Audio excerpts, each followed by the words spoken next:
इस पूरे हफ्ते और इस पूरे महीने के उतार चढ़ाव वाले ट्रेंड को सीरीज के आखिरी दिन भी कायम रखते हुए बाजार कमजोरी के साथ होता कारोबार उतार चढ़ाव भरपूर बचा है। इस महीने का, इस सीरीज के का आखिरी 1.5 घंटा रहेगा पूरा एक्शन। स्वागत है आप सबका जी बिजनेस के बंधन म्यूचुअल फंड स्टूडियो में। आप देख रहे हैं फाइनल ट्रेंड। नमस्कार, मैं हूं अनिल सिल्वी। नमस्कार, मैं हूं दीपांशु भंडारी। तैयार हो जाइए 3 दिन के वीकेंड के लिए, पर उससे पहले एक्सपायरी का 1.5 घंटा निकालना है। उससे पहले ये वाला तो यूरोप वाले स्टाइल का हो गया। 3 दिन छुट्टी, 3 दिन काम, 3 दिन छुट्टी, फिर 5 दिन काम। पहले 6 दिन काम कराए उससे पहले। हाँ, ओ यस, आई फॉरगॉट। हाँ, सैटरडे। वैसे मैं तो मंडे पे था, लेकिन हाँ पूरा ही वैसे इन जनरल 3 दिन वाला। ऐसे वैसे सिस्टम रेगुलर हो जाए तो मजा आ जाएगा सर। 4 दिन काफी। 4 दिन भी करा दो, लालची नहीं ऐसे। हाँ, 4 दिन, एक मिड वीक हॉलिडे, 3 दिन छुट्टी 4 दिन काम, 3 दिन छुट्टी 4 दिन काम, ये चलेगा। बहुत बढ़िया। मिड वीक या वीकेंड पे एक साथ चाहिए। मिड वीक आ जाए तो थोड़ा ना 2 दिन काम, एक ब्रेक, 2 दिन काम, वो निकल जाता है। वीकेंड पे एक साथ आना चाहिए। एक साथ आना चाहिए 3 दिन का। हाँ, उसमें क्या एक तो यूज ज्यादा हो जाए, नहीं तो क्या मिड वीक वाले में ना आदमी सोमवार आया, सोमवार को सुस्ती खुलती है और मंगलवार को फिर छुट्टी के मूड में आ जाता है। गुरुवार को आता है सुस्ती खुलती है, शुक्रवार को फिर तो मतलब वो 4 दिन का नहीं होगा, वो 2 दिन का ही वीक होगा। वीक हो जाए। बात सही है, 2 वर्किंग डे। बट एनीवे, चलिए बाजार में एक्शन भरपूर है। भले वीकेंड, ये वीक छोटा है, लेकिन एक्शन इतना है कि 2-4 हफ्तों का काम मार्केट करा दिया में एक ही हफ्ते में करने की तैयारी में है। आइए बड़ी बात है, एक बार पहले देख लें। लगभग 150 अंकों का नुकसान आपको निफ्टी में दिखेगा 21,300 के पास। 450-500 अंक नीचे आपको बैंक निफ्टी दिखेगा, 550 अंक नीचे दिखेगा सेंसेक्स का। 0.5% का नुकसान निफ्टी और सेंसेक्स में। बैंक निफ्टी करीबन 1% नीचे आपको नजर आएगा। बाकी देखिए, जहां कमजोरी मजबूती का रुझान है, IT, फार्मा, FMCG शेयर आज हैं कमजोर, लेकिन बजट से जुड़े रेलवे, शिपिंग, इंफ्रा, पावर ये है तेजी के मूड में। तो पहले करेक्शन की शुरुआत सरकारी कंपनी ने की थी। आज सरकारी कंपनियां फिर से जोश में आती हुई दिख रही है, लेकिन बाकी दूसरे सेक्टर्स हैं आज कमजोर। डाउ फ्यूचर्स धीमे धीमे मजबूती बनाता हुआ और बढ़ाता हुआ सेंचुरी मार्कर ट्रेड करता हुआ दिख रहा है। अब डाउ फ्यूचर्स सेंचुरी से आधा है, स्कोर भी देखना है हमें थोड़ी देर में। भी हैदराबाद भी चलना है। और यूरोप के बाजार हल्के फुल्के कमजोर हैं, ज़्यादा कोई एक्शन है नहीं। बैंक निफ्टी दबाव से बाहर आ नहीं पा रहा, अभी भी खुद भी परेशान है और दूसरों को भी कर रहा है। सबसे ज्यादा सर यही परेशान कर रहे हैं। मतलब पीक से देखिए ऑलमोस्ट सब 4000 पॉइंट की फॉलो होने वाली है। Once upon a time our favourite we have just ignored actually. मतलब नहीं, परफॉर्म नहीं कर रहा है एक्चुअली, नहीं कर पा रहा है, मजा नहीं। और सबसे बड़ी बात है कि ये क्लैरिटी से साइन नहीं दे रहा कि कब लेना है या कब बेचना है। एग्जैक्टली है ना। बेचने के भी सिग्नल उतने साफ नहीं आ रहे, लेने के तो बिल्कुल भी नहीं आ रहे। खैर, तो बस ठीक है, बचा हुआ 1.5 घंटा डेटा मेरे पास आ रहे हैं, लेकिन एक चीज़ क्लियर है, 21,150, 21,250 आपका सपोर्ट जोन है। वो सपोर्ट होल्ड होना चाहिए, आसानी से टूटेगा नहीं। और सुबह इसीलिए हम आपको कह भी रहते कि देखिए खरीदना है तो सबसे बढ़िया रेंज यही है, और एक्सपायरी का दिन है तो कौन जाने, रेंज आ जाए तो आ भी जाए। करेक्ट सर, आ भी गई, देख लीजिए। ठीक है, बैंक निफ्टी के लिए वही ऊपर में 45,135 का हाई जो सुबह सुबह बनाए। कल के परसों के लोज हैं जो हैं 44,500 के आसपास के, वहाँ पर अभी हैं इस वक्त। तो यही सपोर्ट लेवल के आसपास ही बैंक निफ्टी है। निफ्टी भी 21,250 के सपोर्ट लेवल के आसपास पहुँचा है। लेट्स सी क्या कुछ होता है, बट ओवरऑल रुझान कमजोरी की तरफ है। और इसलिए बार बार हम एक चीज़ और करें कि जैसे ही उछाल आए, उछाल में आप बिकवाली भी कीजिए, दोनों तरफ के ट्रेड दिखेंगे। तो आज वैसे भी ज़्यादा कुछ बड़ा होना है इसलिए नहीं है क्योंकि एक तो मंथली एक्सपायरी है, 3 दिनों का लंबा वीकेंड है, और आई एम श्योर लोग जो कुछ भी करना चाहते हैं वो अगले हफ्ते करना चाहेंगे। चलिए तो अगले हफ्ते करेंगे। नया हफ्ता शुरू होगा, नई सीरीज शुरू होगी, बजट पर भी हमारा फोकस आएगा। लंबे वीकेंड से पहले और एक्सपायरी के समय आप देख रहे हैं बाजार में कमजोरी बनी हुई है, बट इंटरेस्टिंग है। मिड कैप स्मॉल कैप देख लीजिए, आज मिड कैप आपका कमजोर है, 0.5% नीचे मिड कैप इंडेक्स दिख रहा है। स्मॉल कैप इंडेक्स आपका एब्सोल्युटली फ्लैट है, वहां पर कोई परेशानी नहीं दिख रही है। मिड कैप में आज थोड़ी मुनाफा वसूली चल रही है। आइए फिर बात करते हैं कुछ इंपॉर्टेंट इवेंट्स और खबरों की भी। अरमान, कुशल दोनों हैं तैयार। कुशल, गुड आफ्टरनून, बताएं इंपॉर्टेंट इवेंट्स कौन से हैं बाजार के? Good afternoon Deepa. Important event के लिहाज से of course numbers wise JSW steel, SBI life के नंबर्स आएंगे। साथ ही F&O स्पेस से 10 कंपनियां अभी भी अपने नंबर्स रिपोर्ट करना बाकी है, जिसमें AU small finance bank, Cholamandalam investments, IGL, Shriram finance, Syngene जैसे कंपनियां अपने नंबर्स घोषित करेंगी। ECB की पॉलिसी भी आती हुई दिखेगी आज। साथ ही चौथे तिमाही का जो प्रिलिमिनरी रिलीज है GDP आंकड़ों का US के लिहाज से, वो भी इंपॉर्टेंट होगा। कल गणतंत्र दिवस के मौके पर हमारे बाजारों में छुट्टी रहने वाली है। साथ ही शनिवार को कैश स्पेस से Capri global services, craftsman automation, yes bank, सांगी इंडस्ट्रीज, उत्कर्ष स्मॉल फाइनेंस बैंक जैसे स्टॉक्स के नंबर्स आते हुए दिखेंगे। जेन टेक्नोलॉजीज और मैक्रोटेक डेवलपर्स पर नजर रखें, नतीजों के साथ पूंजी जुटाने पर विचार होगा। साथ ही कैप्री ग्लोबल नतीजों के साथ साथ बोनस शेयर और या फिर शेयर विभाजन पर भी कंपनी विचार करती हुई दिखेगी। साथ साथ कर्नाटक बैंक यहाँ ये भी फंड जुटाने पर कंपनी की बोर्ड बैठक करने वाले हैं। जहां तक रविवार का सवाल है, आईबी हाउसिंग यहाँ पर बोर्ड बैठक में राइट्स इशू के टर्म्स पर विचार किया जाएगा।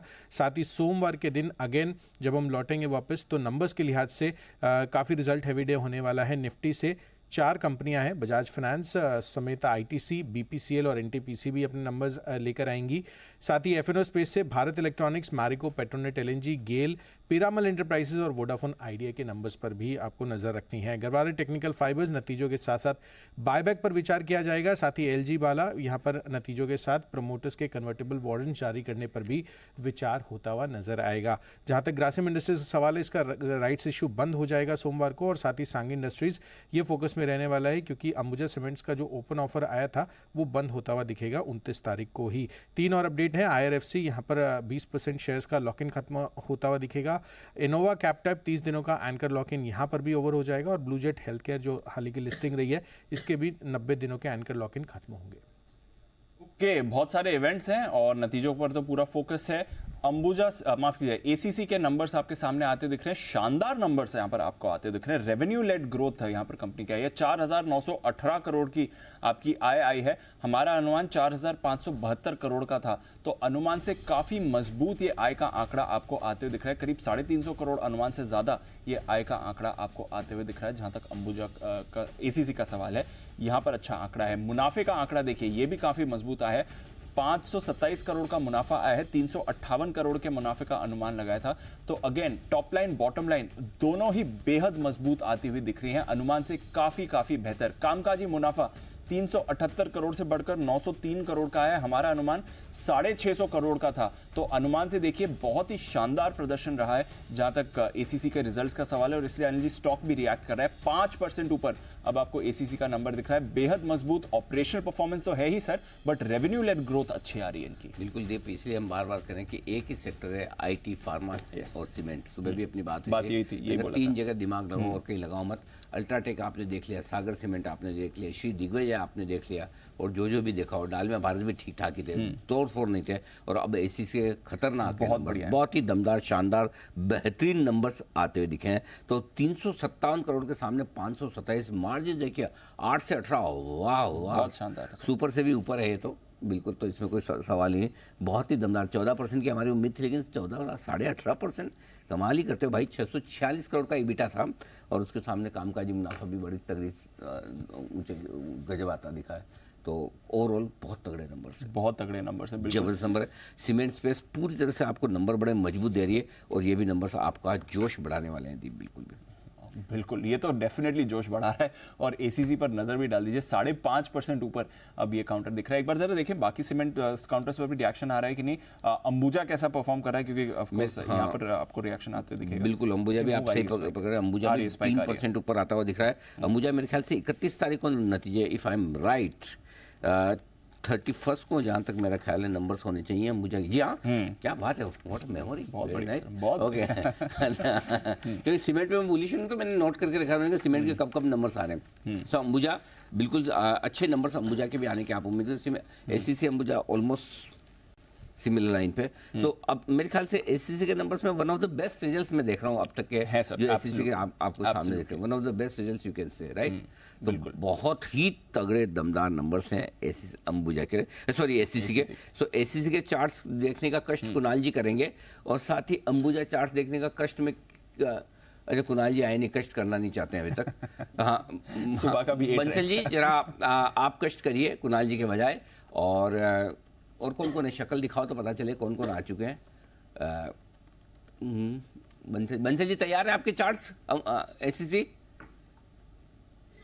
बिल्कुल अनिल जी तैयार हैं, एसीसी के लिए भी रेडी हो और अंबुजा पे आने की जबरदस्ती मैं दूंगा अनिल जी, चाहे किसी और से भी लेना हो। ओहो, काफी अच्छा लग रहा है अनिल जी अंबुजा चार्ट्स पर। एसीसी बेहतरीन टेक्निकल स्ट्रक्चर है अनिल जी, अच्छा टेक्निकल स्ट्रक्चर है। पिछले 7-8 दिनों के हाइस के ऊपर निकला है। 2300 एक अच्छा सपोर्ट है और टेक्निकली स्टॉक मतलब कि 2400 के लेवल्स तोड़ने की तैयारी कर रहा है, तो जिनके पास है होल्ड करें।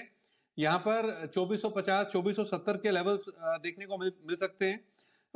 2300 अनिल जी सपोर्ट काफी दूर है, तो स्टॉप लॉस दूर है क्योंकि स्टॉक में मूवमेंट आ चुका है।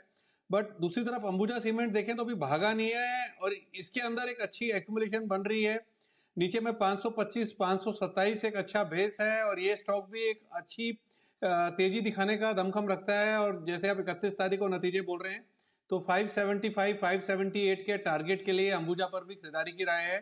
524 के नीचे का लगाना है स्टॉप लॉस। पूजा दोनों पर रखिए नजर और अंबुजा पर अब फोकस बढ़ जाता है क्योंकि 31 तारीख को इसके नंबर्स भी आएंगे, बट शानदार परफॉर्मेंस एसीसी की तरफ से आपको आती हुई दिखी है, इस पर रखेंगे हम नजर। एक नजर पीएनबी हाउसिंग के चार्ट पर भी डाल दीजिए। यहां पर 10% इक्विटी का आपको सौदा होते हुए दिखा है। 2.5 करोड़ से ज्यादा के शेयर्स का सौदा आपको पीएनबी हाउसिंग में होते हुए दिखा है, और उसके बाद स्टॉक में भी एक्शन दिख रहा है। तो 10% का ब्लॉक हुआ है पीएनबी हाउसिंग के काउंटर में इस समय। हमें मालूम नहीं है कि कौन है इसका बायर सेलर, बट अगर आप इनकी शेयर होल्डिंग देखेंगे तो एक सिंगापुर बेस्ड फंड है जिसका नाम है इन्वेस्टमेंट अपॉर्चुनिटीज 5। शायद उनका स्टेक हो सकता है क्योंकि उनकी होल्डिंग ऑलमोस्ट 10% ही थी और अभी भी 10% इक्विटी का ही सौदा हुआ है। हमें नहीं मालूम कि एग्जैक्टली ये फंड है कि नहीं, एक स्पेकुलेशन है। मल्टीपल क्वांटिटी मैच हो रही है, बट क्वांटिटी मैच हो रही है। क्वांटिटी मैच हो रही है।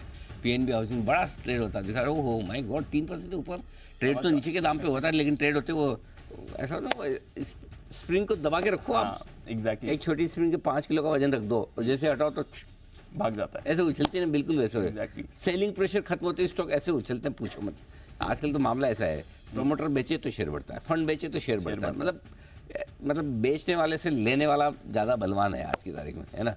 बिल्कुल वैसे ही होता दिख रहा है। तो पीएनबी हाउसिंग ये एक और स्टॉक है जो जबरदस्त एक्शन में आता हुआ दिख रहा है। आइए जरा शरद अवस्थी साहब से एक बार जी आज हमने बात करी है मैनेजमेंट से, नंबर्स पे आज ही तो थे। 12 बजे में कशौजी साहब से बात करी।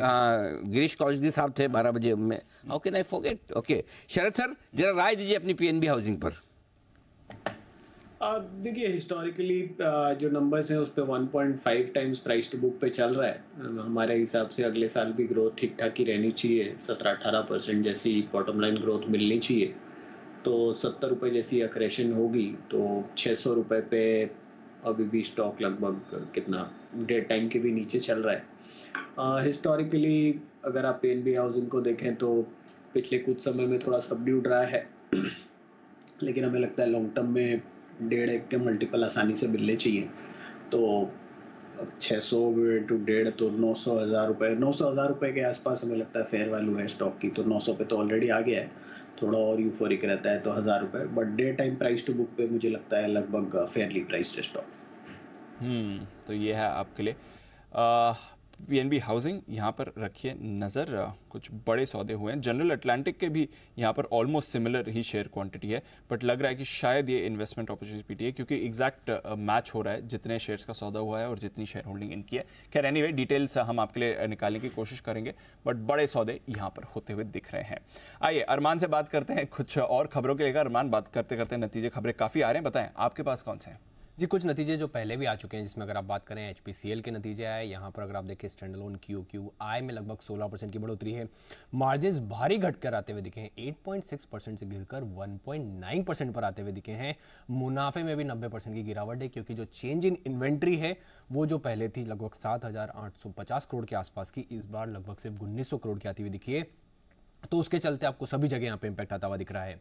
IGL की बात करें तो यहाँ पर आय लगभग 2.8% बढ़कर आई है। मार्जिन्स 19% से गिरकर 15.9% पर आते हुए दिखे हैं और मुनाफे में भी आपको लगभग 27% के आसपास की गिरावट दिख रही है।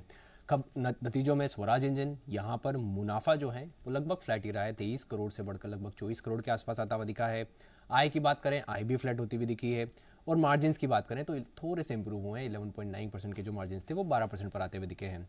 स्टेलाइट टेक कंपनी मुनाफे से घाटे में आई है, जो 50 करोड़ का मुनाफा था उसके मुकाबले इनको 57 करोड़ का घाटा आता हुआ दिखा है और इसी के चलते अगर आप देख रहे हैं जो कामकाजी मुनाफा भी जो 242 करोड़ का था वो घटकर सिर्फ 90 करोड़ पर आता हुआ दिखा है।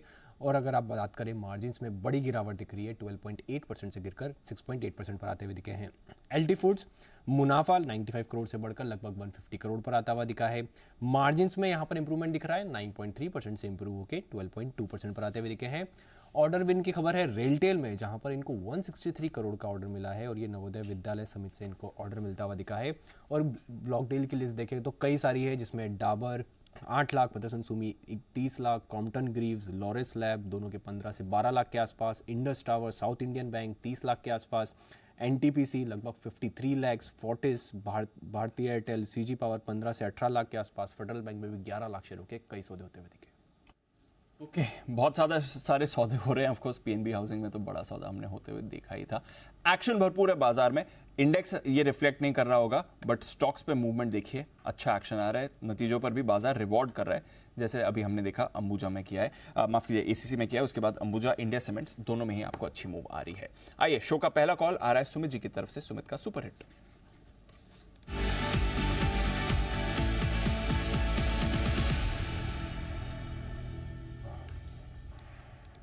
गुड आफ्टरनून सुमित जी, बताएं sir. Good afternoon Deepanshu. Deepanshu, buy का स्टॉक अभी रडार पे आया है, 97, 50, 98 ये स्टॉक का अभी भाव चल रहा है। 97.50, 98 का अभी भाव है। स्टॉक का नाम है रिको ऑटो। रिको ऑटो के अंदर ब्रेकआउट है, रिसेंट का स्विंग हाई ब्रेक हो रहा है। रिको ऑटो 3 डिजिट में जाने को तैयार है। लॉन्ग पोजीशंस इनिशिएट करें, जिन्होंने ले रखा है वो लोग होल्ड करें। रिको ऑटो का जो नीचे में चार्ट्स के ऊपर सपोर्ट दिखाई दे रहा है 94 रुपए, 95 रुपए पे है, तो 94 का नीचे में स्टॉप लॉस बनेगा। ऊपर में जो टारगेट देखने को मिल सकता है, पहला टारगेट 103 रुपए का, दूसरा टारगेट 106 रुपए का। तो 2-3 दिनों का व्यू लेके रिको ऑटो में खरीदारी करें। 94 या 95 का नीचे में स्टॉप लॉस लगाएं, ऊपर में 103 से लेके 106 तक के लेवल देखने को मिल सकते हैं। खरीदारी करें रिको ऑटो। ओके, तो ये है आपके लिए खरीदारी करने की राय रिको ऑटो में। आइए कुणाल शाह साहब के लिए है बिगुल बीटीएस डबल टी का।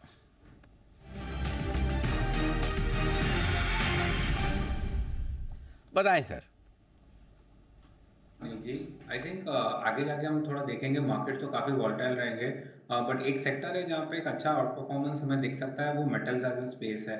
सो आई थिंक मेटल्स आगे जाके भी अच्छा करेंगे नेक्स्ट 1 वीक से लेके 2 वीक तक। तो उसमें से मेरा जो टॉपिक रहेगा वो है एनएमडीसी। एनएमडीसी आप आज के इनफैक्ट ट्रेडिंग सेशन में भी देखोगे कि एक अच्छी खासी लोअर एंड से हमें बाइंग दिखी है, और स्टॉक अपने 20 डीएमए को भी सपोर्ट कर रहा है लोअर एंड से। सो यहाँ पे हमें एक अच्छा मूव दिख सकता है। करंटली 216-17 के रेंज में चल रहा है, आप करंट लेवल्स पे इसको बाय कर सकते हो। स्टॉप लॉस आपको जो डाउन साइड पे रखना है वो है 210 का, और टारगेट्स आपको रखना है, फर्स्ट है 228 और सेकंड है 234 का। सो एनएमडीसी एक अच्छा ट्रेड बन सकता है स्विंग के लिए। एनएमडीसी यहाँ पर आपको रखनी है नज़र, अच्छा ट्रेड बन सकता है स्विंग के लिए। अच्छा एक्शन आ ही रहा है मेटल्स में, हम देख ही रहे हैं 2-3 दिनों से थोड़ी मूव बनी हुई है। 228 और 234 के टारगेट यहाँ पर आपको दिखेंगे। कुछ और काउंटर्स पर भी नज़र डालते हैं जहाँ पर थोड़ा एक्शन दिख रहा है। एनएमडीसी के साथ साथ सेल में भी अच्छी खरीदारी है, 2.5% ऊपर सेल का काउंटर आपको दिख रहा है। एक बार सेल के चार्ट पर भी राय ले ली जाए, जिस तरह का एक्शन इस पर बन रहा है। मेहुल जी ज़रा देखेंगे स्टील अथॉरिटी सेल क्या चला है इस चार्ट में सर? दीपांशु देखिए, most of the metal stocks ऐसा लग रहा है कि थोड़ा रिवर्सल हो गया। इनफैक्ट अगर सेल की बात करें तो डबल बॉटम फॉर्मेशन है समवेयर नियर टू 110। 110 का बहुत ही स्ट्रॉन्ग सपोर्ट है। अगर ये सपोर्ट इंटैक्ट रहता है तो आने वाले दिनों में सेल में फिर से 130 तक के लेवल्स देखने को मिल सकते हैं। तो बाय ऑन डिप्स रहेगा। यहाँ पर थोड़ा सा अगर डिप आता है 115 के आसपास तो 110 के स्टॉप लॉस से खरीदारी की जा सकती है सेल में फॉर टारगेट ऑफ 130। इस पर रखिए नज़र। ज़्यादातर इस सीरीज़ में बैन में ही रहा है, अब of course towards the end ban में नहीं है, थोड़ी जान उसमें वहाँ पर आ रही है। नैल्को एक और काउंटर है जहाँ पर आपको अच्छा एक्शन बनते हुए दिख रहा है। तो थोड़े स्टॉक्स हैं जो मूव दिखा रहे हैं। बैंक निफ्टी 550 अंक नीचे है, बट कैनरा बैंक इस पर एक्शन बना हुआ है। 1.5% ऊपर कैनरा बैंक इस समय आपको ट्रेड कर रहा है, तो यहाँ पर इंपैक्ट नहीं आया है बाकी बैंक की सुस्ती का। इनफैक्ट ये स्टॉक होल्ड आउट भी कर रहा है कैनरा बैंक। एक बार बंसल जी से इसके चार्ट पर राय भी लेनी है। बंसल जी जरा देखें, एकमात्र बैंक ऐसा जो काफी स्टेडी दिख रहा है, बाकी बैंक्स में तो आज भारी भरकम गिरावट है सर।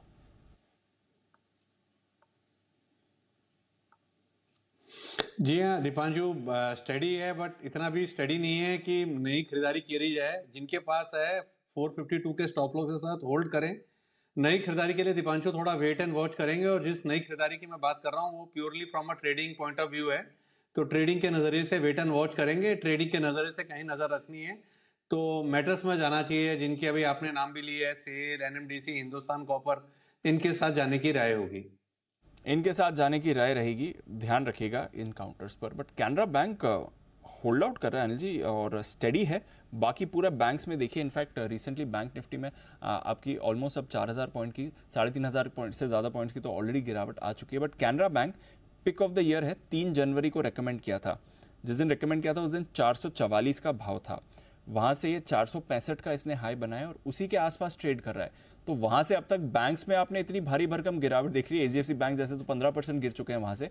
कैनरा बैंक उन लेवल्स को आसानी से होल्ड कर रहा है और नंबर्स भी अच्छे हैं, नंबर्स भी अच्छे हैं। मैनेजमेंट की कमेंट्री आज सुबह हमने देवाशीष राय साहब से बात की, मजबूत है ये बैंक। हमें लगता है 3 साल के लिए आपके पोर्टफोलियो में होना चाहिए, बिल्कुल होना चाहिए। और हमारी राय इसलिए आप देखिए पूरी बैंक निफ्टी में जब से इम्पोर्टेंट ये नहीं है इम्पोर्टेंट, कम इम्पोर्टेंट नहीं है तो नहीं बोलूँगा, कम इम्पोर्टेंट क्या है, कम इम्पोर्टेंट ये कि जब सारे तेज़ी करें तो आप कितनी तेज़ी करते हैं, कम करें ज़्यादा करें कोई दिक्कत।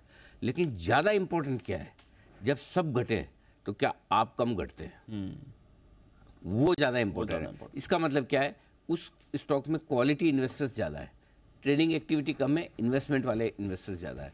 ये कैनरा बैंक में आप देखिए, जब से बैंक निफ्टी 4000 पॉइंट ऊपर से निकल गए, ऐसे चुपचाप देखते देखते समझ ही नहीं आया। लेकिन कैनरा बैंक देखिए अभी भी ऊपर है। हमने 444 के आसपास हमने रिकमेंड किया था, 465 का हाई बना है, वहीं पर ट्रेड। ये कमाल। तो आपको स्टॉक पोर्टफोलियो में कैसा चाहिए, ऐसा चाहिए जो घटे कम, बढ़े जाता तो बहुत बढ़िया, वेरी वेरी गुड। और बढ़ने में इसको कोई फर्क नहीं पड़ा, किसी एक दिन मूड बना तो बढ़ ही जाएगा, लेकिन घटना कम चाहिए, बहुत ज़रूरी है, ताकि आपको है ना स्ट्रेस ना। सी भाई पैसा बने बहुत अच्छी बात, खुशी हो, आपका खून बढ़े, हीमोग्लोबिन जो बंसल जी कहते हैं कई बार वो ठीक है, लेकिन ब्लड प्रेशर ना आए, ये ज़्यादा जरूरी है। हाँ, लाइफस्टाइल डिजीजेज नहीं होनी चाहिए, है ना। हाँ, तो जो स्टॉक ज़्यादा घटते हैं वो लाइफस्टाइल डिजीजेज दे जाते हैं। बंसल जी क्या सही है या मतलब एनालिसिस या कुछ आपके विचार अलग हैं तो बताएं। नहीं अनिल जी, बिल्कुल आपके विचार एकदम ठीक है अनिल जी, बिल्कुल मैं फुली इन एग्रीमेंट हूँ और आपने ठीक पकड़ा। हाँ। और अनिल जी आपने बात करी हीमोग्लोबिन बढ़ना चाहिए, तो वो हीमोग्लोबिन बढ़ाने वाली छोटी सी चीज मुझे अभी याद आई। हाँ। आपने मॉर्निंग में अनिल जी इन मतलब कि कमजोर कंधों पे एक बड़ी जिम्मेवारी डाली थी, कुणाल जी से पूछना है, वो कैमरा ऑफ करके भाग गए थे अनिल जी। तो हीमोग्लोबिन बढ़ाने के लिए अपना आपको याद करा रहा हूँ अनिल जी। पीएनबी के नतीजे आ गए आपके सामने, दीप जल्दी से नतीजे रख दिए जाए। पीएनबी में रिजल्ट देख लेता हूँ। मुनाफा अनुमान से बढ़िया, मुनाफा 1970 करोड़ का अनुमान था, 2223 करोड़ आता हुआ दिखा है। तो पहला आंकड़ा जो हमारी स्क्रीन पर है मुनाफे का, मजबूत 2223, ठीक है, वेरी गुड। बाकी सब देंगे भाई। ये देखो ऐसा है कि ये इनमें ना ऐसा कूदने का नहीं, सब कुछ देखना होता है इसमें। बैंक के रिजल्ट में 7-8 चीज़ें देखनी होती है, तो खाली पहले पे नहीं कूदे। पहले पे तो बिल्कुल आखिरी पता चला, आखिरी में कूदे, उसी में गए। एनआई भी अच्छी आई है, अनुमान से थोड़ी बेहतर आई है। और प्रॉब्लम ये कि एनआई और प्रॉफिट के नंबर से स्टॉक चलते हैं और गिरते नहीं है, ध्यान रखें। आपको एसेट क्वालिटी देखनी है, स्लिपेजेस देखने हैं। 3 चीज़ें देख लीजिए, एक नेट इंटरेस्ट मार्जिन, स्लिपेजेस और प्रोविजन। ये 3 आंकड़े जब तक ना आए तब तक मन न बनाए, तेजी करनी है मंदी। बिल्कुल दीप क्या है। ग्रॉस एनपीए थोड़ा सुधर कर आए हैं, 6.96 से घटकर 6.24 पर आए हैं। हमारा अनुमान भी 6.2% का था, तो ग्रॉस एनपीए अनुमान मुताबिक आए। नेट एनपीए अनिल जी 1% से नीचे आ गया, ये बढ़िया है। 0.96 ऑलमोस्ट 1% ही मान लीजिए, 1.5% से घटकर 1% हो गया, ये अनुमान से बेहतर है। 1.2% का अनुमान था, तो नेट एनपीए ग्रॉस एनपीए दोनों घटे हैं, अनुमान से बेहतर है। और 1% से नीचे नेट एनपीए फॉर बैंक, बहुत बढ़िया, very nice, keep it up PNB, very good. जोश बढ़ाना चाहिए। 10,293। तो अभी तक तो जितने नंबर आए ठीक दिख रहे हैं। हाँ, प्रोविजन और स्लिपेजेस देखेंगे और निम्स देखेंगे। अनिल जी 3% के निम्स का अनुमान है, पिछली तिमाही में 3.1% थे, तो थोड़ा तो निम्स कंप्रेशन हो सकता है, बट स्टेबल अगर रहे निम्स तो बाजार उससे खुश होगा। निम्स, स्लिपेजेस और प्रोविजन जो आ जाए बताएंगे। थोड़ा टाइम तो लगता है, वरुण कितना टाइम लगता है आपको? अनिल जी प्रेजेंटेशन जब तक नहीं आएगा तब तक तो जब प्रेजेंटेशन देख के बताएंगे। हाँ, बट अनिल जी एक बात बता दो, अगर इतना प्रॉफिट बढ़ा है तो मोस्ट प्रॉब्ली एक चांसेस है कि प्रोविजनिंग ज़्यादा नहीं बढ़ी होगी। हाँ, प्रोविजनिंग बढ़ जाती तो प्रॉफिट इतना बढ़ के नहीं आता। You are right. अरे प्रोविजनिंग घट कर आई है, क्योंकि आ गई 3019 करोड़ से घटकर 2994 करोड़ की आई है। हल्की सी घटी, ऑलमोस्ट फ्लैट ही आप कह सकते हैं, बट बड़ी नहीं है। ये तो आप मान लीजिए प्रोविजनिंग इनकी।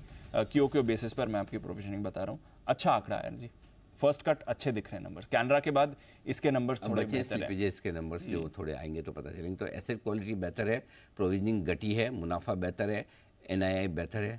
मतलब अब क्या बच्चे की जान लोगे वैसा हाल है। तो बस अब थोड़े से स्लिपेजेस थोड़े ठीक कर ले तो और भी बढ़िया है मेरे ख्याल से। No complaints. कंप्लेंट्स की बात निकली तो कंप्लेंट्स करने उससे पहले एक बार जरा पीएनबी के चार्ट्स पे राय ले लें कुणाल जी से। कुणाल जी, पीएनबी। अनिल जी, जबरदस्त चार्ट स्ट्रक्चर है, लगातार हम लोग बुलिश रहे हैं और स्टॉक में एक फ्रेश मोमेंटम आज के इस रिजल्ट्स के बाद आता हुआ दिख रहा है। तो मेरी राय में पहले तो जिनके पास पोजीशन है उन्हें तो बने ही रहना चाहिए। 99 का एक स्टॉप लॉस रख लें जिनके पास पोजिशनल बेसिस में खरीदारी की पोजीशंस हैं। और जो आज जिन्होंने इंट्राडे के लिए पोजीशन बनाई है 101 पर 101 जो कि आज का इंट्राडे लो है, वहां एक स्टॉप लॉस रखें। 105-50 पार होते ही स्टॉक में आपको और ऊपर के लेवल्स देखने को मिलेंगे। तो जो हाल फिलहाल में मंदी आई उसमें भी स्टॉक टिका रहा है, मुझे मजबूत लगता है 105-50 के ऊपर नया मोमेंटम देखने को मिलेगा। ओके, तो ये है आपके लिए पीएनबी, इस पर रखनी है आपको नजर। एक्शन में ये काउंटर आते हुए दिख रहा है। चलिए, नंबर्स अच्छे हैं, स्टॉक भी थोड़ा रिएक्ट दिखा रहा है। अभी और डिटेल्स जैसे जैसे आएंगी हमें और पता चलेगा इसके बारे में। एसबीआई लाइफ, इसकी बात कर लेते हैं। वरुण है ही हमारे साथ। वरुण बताइए, एसबीआई लाइफ इसके नंबर्स कैसे रहेंगे? एचडीएफसी लाइफ तो डिसअपॉइंट ही किया था, एसबीआई लाइफ की परफॉर्मेंस कैसी रहेगी? देखिए, इंटरनल्स अगर आप देखेंगे नदीप, तो ये भी डिसअपॉइंट ही करने वाला है आपको। कोई खास नहीं रहेंगे, केवल कम बेस के चलते आपको शायद प्रॉफिट में ज़्यादा बढ़ोतरी देखने मिल सकती है। एनआईआई माफ़ कीजिएगा, नेट प्रीमियम अर्न्ड यहाँ पे 2% की बढ़त का अनुमान है। प्रॉफिट 31.5% बढ़ेगा, लेकिन खासकर अगर आप देखेंगे तो लो बेस के चलते हैं 304 करोड़ से बढ़ के 400 करोड़ के आसपास आ सकता है। इंटरनल्स वीक रहेंगे। वीएनबी और वीएनबी मार्जिन दोनों में आपको गिरावट देखने मिल सकती है। वीएनबी 4.5% गिरेगा, वीएनबी मार्जिन 29.6% से गिर के 28.8% के आसपास आने का अनुमान है। यूलिप्स का जो कंट्रीब्यूशन है वो यहाँ पे ज़्यादा होने के चलते मार्जिन जो है उसमें दबाव रह सकता है। जो एपीई है उसमें करीब 7.5% के आसपास की गिरावट आपको देखने मिल सकती है। तो ओवरऑल मत दीजिए अनुमान, आगे नंबर्स। ओके, आपके बात करते करते मुनाफा थोड़ा अनुमान से कम आया वरुण। 400 करोड़ की आप बात कर रहे थे, 322 करोड़ यहाँ पर मुनाफा आते हुए दिखा है। अनुमान से कम है, डिसअपॉइंटिंग है मुनाफा। हाँ, डिसअपॉइंटिंग है। अगर इंटरनल्स ज़्यादा वीक हुए होंगे तो शायद उसका इम्पैक्ट आपको मुनाफे पे देखने मिला। लग रहा है वैसा हुआ है। और नंबर्स भी आने देते हैं, उसके बाद फिर पूरी तरह से इसके एनालिसिस करेंगे। 304 करोड़ से बढ़कर 322 करोड़ का मुनाफा ज़रूर आया है, बट अनुमान से कम आया है। अनुमान हमारा 400 करोड़ का था, तो सिग्निफिकेंटली लोअर, करीब 80 करोड़ अनुमान से कम यहाँ पर आपके लिए मुनाफा आते हुए दिखा है। नेट प्रीमियम अर्न, जैसा वरुण कह रहे थे, ये इंपॉर्टेंट आंकड़ा रहेगा देखने के लिए। आई थिंक ये थोड़ा बेहतर आया वरुण। एक बार मैं स्क्रीन पर पुल अप करने की कोशिश करता हूँ कि नेट प्रीमियम अर्न का आंकड़ा क्या है। 22,320 करोड़ का नेट प्रीमियम अर्न है। ये बढ़िया आंकड़ा आते हुए दिखा है आपको। इंटरनल्स देखने पड़ेगे दीप, इसके क्या है, क्योंकि कहीं ना कहीं तो दिक्कत है जिसकी वजह से ये मुनाफा गिरा है। बिल्कुल, क्योंकि नेट प्रीमियम में बहुत बढ़िया ग्रोथ है। इनमें भी आपको देखना होगा कि वीएनबी मार्जिन्स कैसे हैं, वैल्यू ऑफ न्यू बिजनेस किस तरह का आता हुआ दिखा है, वो देखना ज़रूरी है। तो देखते हैं आगे और डेटा क्या निकल कर आते हैं। फिलहाल प्रॉफिट का आंकड़ा 400 करोड़ के सामने 322 करोड़ का आता दिखा है। आइए जल्दी से एक बार आशु सर भी जुड़ चुके हैं हमारे साथ कार्यक्रम में और शेर साहब भी जुड़ने को तैयार हैं। उससे पहले आशु जी जल्दी से सर एक क्विक कॉल मार्केट पर, अगर कोई स्प्रेड है तो बताएं सर। अनिल जी, स्प्रेड तो नहीं है, क्विक कॉल वही। अनिल जी, येस्टरडे 8 स्टॉक्स की बात की थी, Hindalco, Hind copper, NALCO, Indus tower, Tata power, ONGC, NTPC. यही अनिल जी डिलीवरी उठानी है। और दूसरी 3 चीजें अनिल जी बिल्कुल सटीक बैठी है। ये 8 स्टॉक आज ऊपर है। बैंक निफ्टी बोला था अनिल जी 500 पॉइंट बिल्कुल घट सकता है, पूरा 500 पॉइंट घटा। निफ्टी में कोई अनिल जी एक्सपायरी में बचाने नहीं आएगा, नहीं बचाने आ पा रहा। एसबीआई सबसे लोएस्ट पे कट रहा है क्योंकि 4th को रिजल्ट है, लेकिन फरवरी में कुछ भी हो, जनवरी में एग्जिट नहीं देगा। तो अनिल जी सारी चीजें उस तरह से बैठ रही हैं। और सबसे बड़ी बात अनिल जी, ऑप्शन सेलर्स का जो हाल हो रहा है, जो कल बोला था तौबा तौबा हो जाएगी। और अनिल जी एक चीज और बोल रहा हूँ कि ये देखिए, स्टॉक और इंडेक्स को देखो, जो वो भी बात बिल्कुल सटीक बैठ रही है। स्टॉक्स दिखा के इंडेक्स में डिस्ट्रीब्यूशन हो रहा है। अनिल जी, अगर किसी को फ्रेश कॉल लेनी है तो इंस्टेंट कॉल बोल रहा हूँ, हिंडाल्को में बाइंग करनी चाहिए। मतलब चाइना स्टोरी, चाइना की ग्रोथ कम हो रही है, चाइना की प्रोडक्शन कम होगी, लेकिन एक्स चाइना डिमांड बढ़ेगी। और आने वाले टाइम में मुझे 600 रुपए प्लस का भाव हिंडाल्को का लगता है। हमने क्लाइंट से भी शेयर किया है, ये हमारी पिक ऑफ द वीक है। 540 का स्टॉप लॉस रखते हैं। जो फ्रेश कॉल है अनिल जी नेक्स्ट मंथ की, वो अगर किसी को लेनी है तो हिंडाल्को फ्यूचर। बाकी अनिल जी 8 स्टॉक्स हैं, इनमें कंसंट्रेशन जरूर रखनी चाहिए। Hind copper, Nalco, SAIL, Indus tower, ONGC, NTPC, Tata power, MCP, metal cement power, India cement ने भी अपनी करेक्शन पूरी कर ली है, वो भी ठीक रहेगा। सो अनिल जी स्टॉक स्पेसिफिक रहे, इंडेक्स में अनिल जी बिल्कुल नहीं करें, क्योंकि जिस तरह के ऑप्शन सेलर्स ने जो हैवॉक मचा रखा है अनिल जी, और अगला हफ्ता फिर वो बजट वाले दिन एक्सपायरी है, तो बहुत उठापटक होने वाली है। और अनिल जी वो मार्केट को क्या करेंगे पता नहीं है, तो इसलिए इंडेक्स में ट्रेड इतना डेंजरस और इतना डिफिकल्ट हो जाएगा किसी रिटेल के लिए, वो बहुत मुश्किल है, अदरवाइज स्टॉक्स में बने रहे। तो चलिए हिंडाल्को और खरीदा जाए, ये है आपके लिए। आइए बढ़ते आगे, और अब वक्त है सेठी साहब से मुलाकात करने का।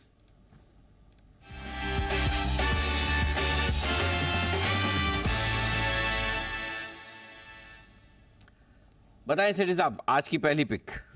गुड आफ्टरनून अनिल जी, गुड आफ्टरनून दीपांशु। अनिल जी आज का जो मेरा पहला स्टॉक है एक पेपर स्टॉक है, ओरिएंट पेपर में खरीदारी करने की सलाह है, जो अभी 54 रुपए के आसपास ट्रेड कर रहा है। पहले इसके शॉर्ट टर्म टारगेट है 62 रुपए के, स्टॉप लॉस रखना है 50 रुपए का। पेपर सेक्टर फोकस में है, मोरलेस सभी stocks from the paper sector अच्छा कर रहे हैं, चाहे वो वेस्ट कोस्ट पेपर है, इमामी पेपर, जेके पेपर वगैरह। ये जो कंपनी है ये भी एक सीके बिरला ग्रुप की कंपनी है, जो कि राइटिंग और प्रिंटिंग पेपर 50% कैपेसिटी है और टिश्यू पेपर बनाती है, बाकी की 50% कैपेसिटी है। ये टिश्यू पेपर की भारत की सबसे बड़ी मैन्युफैक्चरर है, 17% का मार्केट शेयर, और भारत से जो टिश्यू पेपर एक्सपोर्ट होता है उसमें इनका हिस्सा है 44% का। तो इस तरह की कंपनी है। बाकी हम पेपर सेक्टर में अच्छा ट्रैक्शन देख रहे हैं, जिस तरह से पेपर की डिमांड है from e commerce sector, organise retail, फिर फार्मा, एफएमसीजी की पैकेजिंग वगैरह, और राइटिंग प्रिंटिंग पेपर की डिमांड तो है ही जबरदस्त। तो इन सबको देखते हुए सेक्टर अच्छा लग रहा है, और इस कंपनी के वैल्यूएशन बहुत ही अट्रैक्टिव है, बिकॉज ये कंपनी की खुद की मार्केट कैप आज 1150 करोड़ रुपया, जबकि इनके पास जो सीके बिरला ग्रुप की अदर लिस्टेड कंपनीज है, जैसे हैदराबाद इंडस्ट्रीज लिमिटेड, उसमें 9 लाख शेयर है, अल्ट्राटेक सीमेंट में अराउंड 1.46 लाख 1,46,000 शेयर्स है, सेंचुरी टेक्सटाइल्स में 12,45,000 शेयर्स है, और इन सब स्टेक की वैल्यू आ रही है 650 करोड़, मतलब 1150 करोड़ की मार्केट कैप में 650 करोड़ के तो इनके पास ये ग्रुप कंपनीज के शेयर्स पड़े हैं। बाकी इनके पास एक 850 एकड़ का वैल्यूएबल लैंड बैंक है ओडिशा में, जो अनयूज्ड है, और एक दिल्ली में भी कोई लैंड है इनका, जिसकी वैल्यू आकी जा रही है 1000 करोड़ के आसपास। तो इस तरह की वैल्यू है इस कंपनी में, जो कि इसके मार्केट कैप में दिखाई नहीं देती है। बाकी एक अच्छा खासा बिजनेस है, जिसने FY23 में करीबन 100 करोड़ का पैट रिपोर्ट किया। मुझे लगता है बहुत ही अंडरवैल्यूड है, यहाँ से अच्छे अपसाइड होने चाहिए, खरीदारी करने की सलाह। और इवन इसमें बिट्स पिलानी का भी 1.66% स्टेक है। बाकी और FIS DIs है, जैसे HSBC इसमें स्टेक ओन करता है। तो खरीदारी करने की सलाह ओरिएंट पेपर में for a target of 62, stop loss of 50। तो ये है आपके लिए ओरिएंट पेपर, जहाँ पर खरीदारी करने की राय 50 रुपये के स्टॉप लॉस से 62 के टारगेट के लिए खरीदे। लेकिन इस बीच सिंजीन के रिजल्ट्स आपकी स्क्रीन पर फ्लैश होते हुए दिख रहे हैं। आय 786 करोड़ से बढ़कर 854 करोड़ आती दिख रही है। वायदा कारोबार में है ना नहीं, वायदा कारोबार में है, बट इसका प्रीव्यू हाँ प्रीव्यू हाँ, बट ये आपके लिए आय का आंकड़ा थोड़ा बेहतर आता हुआ दिख रहा है। मुनाफे का आंकड़ा और बाकी आंकड़े भी हम आपके सामने रखेंगे। मुनाफा फ्लैट है, 110 करोड़ से बढ़कर 112 करोड़, तो कोई बहुत तोड़फोड़ अच्छे नंबर्स नहीं हैं ऐसा, मतलब ज़्यादा बढ़िया दिखे वैसा। लेकिन देख लेते हैं कि डिटेल देखेंगे कि नंबर्स कैसे। लेकिन उससे पहले एक नंबर, जब तक सिंजीन के नंबर्स पूरे आए तब तक एक बार SBI लाइफ के नंबर रिविजिट करना है। SBI के लाइफ के नंबर वापस लाइए।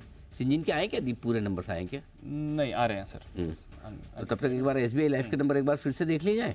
देख लेते हैं सर, बिकॉज इंटरनल्स काफ़ी कमजोर है। सिंजीन के बाद सिंजीन बाकी सारे नंबर्स भी आ गए। हाँ पहले रेवेन्यू 7.8% बढ़ा है, मुनाफा फ्लैट है, कामकाजी मुनाफा तो और भी फ्लैट है, 231 का 231 करोड़ पर ही है, बट मार्जिन इनके घट गए हैं। 29.4% के मार्जिन 27.1% हो गए हैं, तो खराब है। ऑपरेशनली अच्छे नंबर्स नहीं है, रेवेन्यू प्रॉफिट में भी कुछ खास नहीं है। जहां थी कंपनी पिछले साल इसी तिमाही में, वहीं पर इस समय भी है। बिल्कुल, तो कमजोर नंबर्स है सिंजीन के, और ये स्पेशली कमजोर तब आ रहे हैं जब फार्मा सेक्टर की लगभग सारी कंपनियां मजबूत नतीजे पेश करिए। अब समझ में आता है दीप क्यों सिंजीन या फिर Laurus lab, I am not comparing दो कंपनियों को, लेकिन क्यों इनके स्टॉक्स ही नहीं चले अभी तक? क्योंकि वो परफॉर्मेंस में दिख नहीं रहे हैं, अभी तक वैसी परफॉर्मेंस आई नहीं है।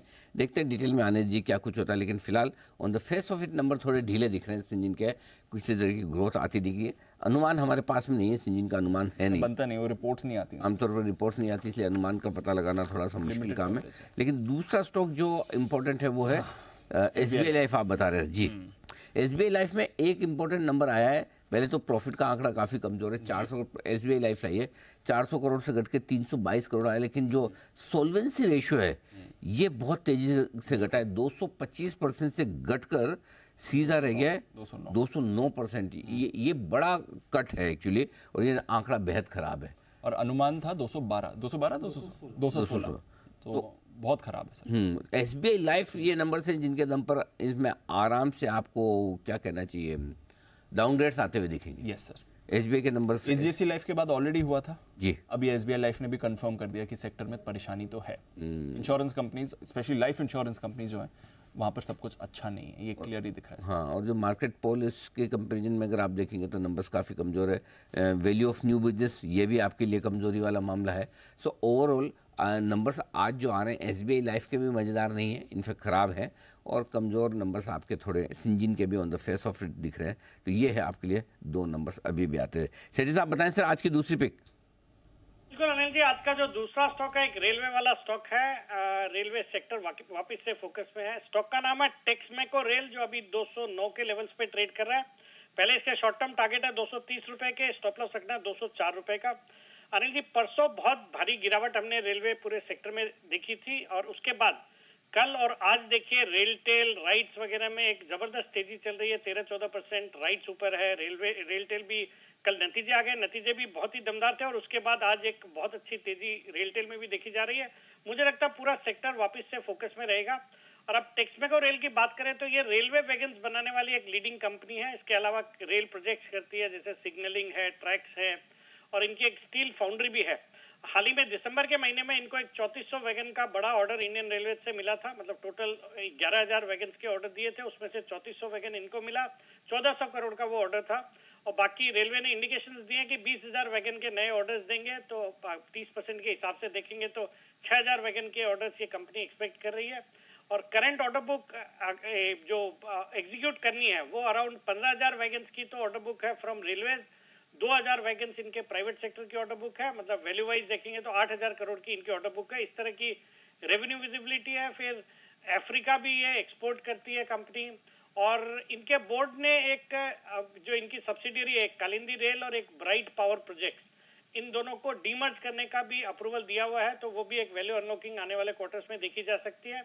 फिर भारत में तो रेलवे में काम हो ही रहा है, हम देख ही रहे हैं, रेलवे का बजट भी बढ़ रहा है और रेलवे मिनिस्टर कई बड़े प्लान्स अनाउंस करते हैं। सऊदी अरबिया में भी हाल ही में एक मैसिव रेलवे प्रोजेक्ट्स का अप्रूवल दिया है, ये भी कुछ लास्ट वीक की खबरें हैं।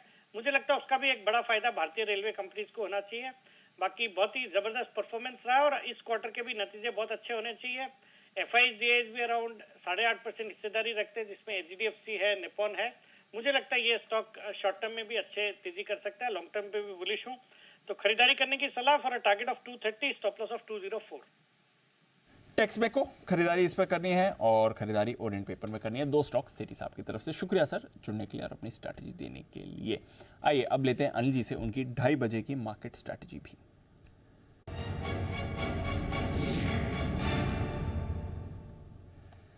जो परेशानियां हमारे बाजार में है सर, क्योंकि ग्लोबल मार्केट्स आज भी एकदम स्टेबल दिख रहे हैं। डाउ फ्यूचर्स आपका 75 पॉइंट ऊपर है। नैस्डैक फ्यूचर्स सपाट है, क्योंकि पोस्ट मार्केट में टेस्ला 6% नीचे था, बट उसके सामने IBM 8% ऊपर था। आज इंटरेस्टिंग डे होगा नैस्डैक के लिए। वैसे तो नई रिकॉर्ड क्लोजिंग कल दिखी है, देखते हैं अगर इंट्राडे में भी नैस्डैक आज रिकॉर्ड की तरफ जाता है कि नहीं। नज़र रखिए। जहाँ तक यूरोप के बाजारों का सवाल है, कल शानदार रैली थी, आज मामूली गिरावट है, ऑलमोस्ट फ्लैट ही आप कह सकते हैं। कच्चा तेल 1% ऊपर है, रुपया आपका फ्लैट है। बताएं अनिल जी, क्या करना है इस समय? दीप, वैसे तो व्यू सिंपल है, ट्रेडिंग रेंज के निचले सिरे की तरफ आ रहे हैं, वहाँ खरीदना चाहिए, जो कि 21,150 21,250 का उस रेंज में आप एंटर कर रहे हैं। बैंक निफ्टी 44,400 44,500 सपोर्ट रेंज है, उसके आसपास आप हैं। लेकिन मैं ये कहूँगा कुछ मत करिए। और क्यों नहीं करिए? क्योंकि 3 दिन की छुट्टी है, रिजल्ट्स भी होंगे, बहुत सारा एक्शन भी होगा, ग्लोबल का भी होगा, तो आज जाने दीजिए। ऐसा कोई तेजी करने के लिए कोई बहुत अच्छी क्लोजिंग तो दे नहीं रहे। मंदी करने के लिए आप 200 पॉइंट नीचे क्या निफ्टी में मंदी करेंगे? सेम हाल बैंक निफ्टी का है, 44,500-600 के आसपास से लोअर लेवल है। तो फ्रेश ट्रेड लेने के लिए या तो उछाल आए तब बेचिए, और खरीदने के लिए फिर आप इंतजार कीजिए सोमवार का, तब तक आपकी मंथली एक्सपायरी भी खत्म हो जाएगी। जो थोड़ा बहुत पैनिक वैनिक जो कुछ होना है, तो आज स्टेटस को क्यों है अब मैं बता दूं, थोड़ा एक्सपायरी के लिहाज से क्या मूव हो सकता है। 21,300 ये मेक और ब्रेक लेवल है, इसको पार करना जरूरी है। क्यों जरूरी बताता हूँ, 21,300 के कॉल्स पर 1,32,00,000 शेयर है, पुट पर 2,15,00,000 शेयर है। सो 21,300 पर हाईएस्ट ओपन इंटरेस्ट पुट में वो आपके लिए रुकावट का काम करेगा। नीचे 21,200 पर 1,65,00,000 शेयर, तो बचे हुए समय में 21,150, 21,200 सपोर्ट का काम कर लेगा। 21,300, 350 रुकावट का, ये डेटा बता रहे हैं आपके लिए निफ्टी के। बैंक निफ्टी के डेटा में 44,400, 44,500 सपोर्ट का काम करेगा, और 44,500, 44,600 ये रुकावट का, यानी कि बेसिकली 44,400 और 44,600 की रेंज को बैंक निफ्टी ट्रेड करना चाहता है। किसी एक तरफ टूटे तो 200-300 पॉइंट का मूव आ सकता है, जब तक ना हो तब तक बिल्कुल इंतजार करें। तो कोई बड़े ट्रेड बनते या निकलते हुए दिख नहीं रहे हैं दीप, बड़े ट्रेड नहीं दिख रहे हैं, रेंज में है बाजार, नतीजों का भी रिएक्शन आ रहा है इस समय। चलिए उसी के साथ आप बने रहिए इस बाजार में।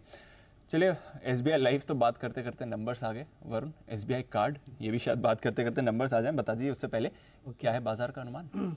तो नंबर्स तो ठीक ठाक रहेंगे, क्योंकि हमने लगातार देखा है कि क्रेडिट कार्ड के स्पेंड्स जो है, हम हर महीने आपको बताते थे कि रिकॉर्ड स्तर पे पहुंच रहे हैं, तो जाहिर सी बात है उसका असर देखने मिलेगा। लेकिन रिवॉल्वर्स याद रखेगा, मैं हर क्वार्टर आता हूँ इसके बारे में बताता हूँ, अभी भी सुधरे नहीं हैं। आपने बाकी बैंक्स की जो कॉल सुनी है उसमें तो यही समझ में आ रहा है। हमारा अनुमान NII 18% बढ़ेगा, मुनाफा 17% बढ़ सकता है, 595 करोड़ पे आएगा। Gross NPAs net NPAs flat रहेंगे, मार्जिन्स थोड़े बहुत दबाव में रह सकते हैं। जो कार्ड से स्पेंडिंग है वो 30 से 35% बढ़ने का अनुमान है। त्योहारी सीज़न का फ़ायदा आपको मिलेगा। याद रखिएगा, पिछले बार जो त्योहारी सीज़न था वो सितंबर अक्टूबर में था, इस बार थोड़ा लेट आया, तो जाहिर सी बात है उसका इम्पैक्ट देखने मिलेगा। नए कार्ड एडिशन जो है वो अच्छे रहे हैं। क्रेडिट कॉस्ट थोड़ा बहुत बढ़ सकता है, जिसका इम्पैक्ट आपको शायद मार्जिन्स पे देखने मिलेगा, जहाँ पे गिरावट होगी। और जैसे कि मैंने कहा कि रिवॉल्वर रेट्स बढ़ नहीं रहे हैं और शायद इस बार भी नहीं बढ़ने वाले हैं। ओके, ये है आपके लिए SBI कार्ड्स, यहाँ पर रखनी है आपको नज़र। आइए श्रीकांत चौहान साहब भी हमारे साथ जुड़ चुके हैं, उनका भी करते हैं स्वागत। और श्रीकांत जी, राय लेना चाहूँगा आपकी SBI कार्ड के चार्ट पर ही। थोड़ा थोड़ा मोमेंटम में आ रहा है, नंबर से पहले एकदम फ्लैट है इस समय, हालांकि डेज हाई पर ट्रेड कर रहा है। बताएं सर, क्या राय है इस पर। Good afternoon Deepanshu, good afternoon Anil ji. तो देखिए, मुझे लगता है कि वैसे SBI कार्ड काफी हफ्तों से, महीनों से एक लोअर टॉप लोअर बॉटम की सीरीज बना रहा है, लेकिन साथ ही साथ अगर आप इसके ब्रॉडर फॉर्मेशन को देखते हैं तो एक बात समझ में आती है कि कई बार ये 700 रुपए के आने के आसपास आने के बाद इसमें एक रिकवरी का ट्रेंड भी बनता है। और इस बार मुझे लगता है कि इसमें शायद जो एक्टिविटी है वो क्लियरली इंडिकेट कर रही है कि ये स्टॉक शायद अपने नंबर्स के बाद एक बार ऊपर की तरफ रिबाउंड कर सकता है। करंट लेवल्स पे ऑलमोस्ट ये स्टॉक ने अपना डबल बॉटम जैसा फॉर्मेशन बना लिया है, और इसे वैलिडेट करने के लिए 790 के लेवल्स को क्रॉस करना पड़ेगा। तो करंट लेवल से मुझे लगता है कि 752 में लॉन्ग की पोजीशंस बनाई जा सकती है। 720 का स्टॉप लॉस रखें, क्योंकि कॉन्ट्रा ट्रेड में पैसे अच्छे बन सकते हैं इस पर्टिकुलर स्टॉक में। और अगर ये 790 के लेवल्स को क्रॉस करता है तो फिर शायद 820 850 के लेवल्स भी ये दिखा सकता है। तो रिस्क रिवॉर्ड रेशो काफी फेवरेबल है। करंट लेवल से SBI कार्ड्स को लॉन्ग किया जा सकता है।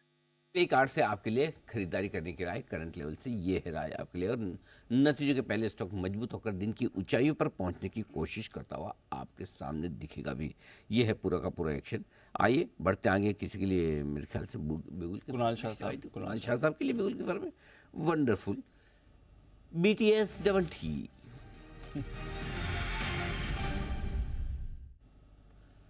बताएं सर।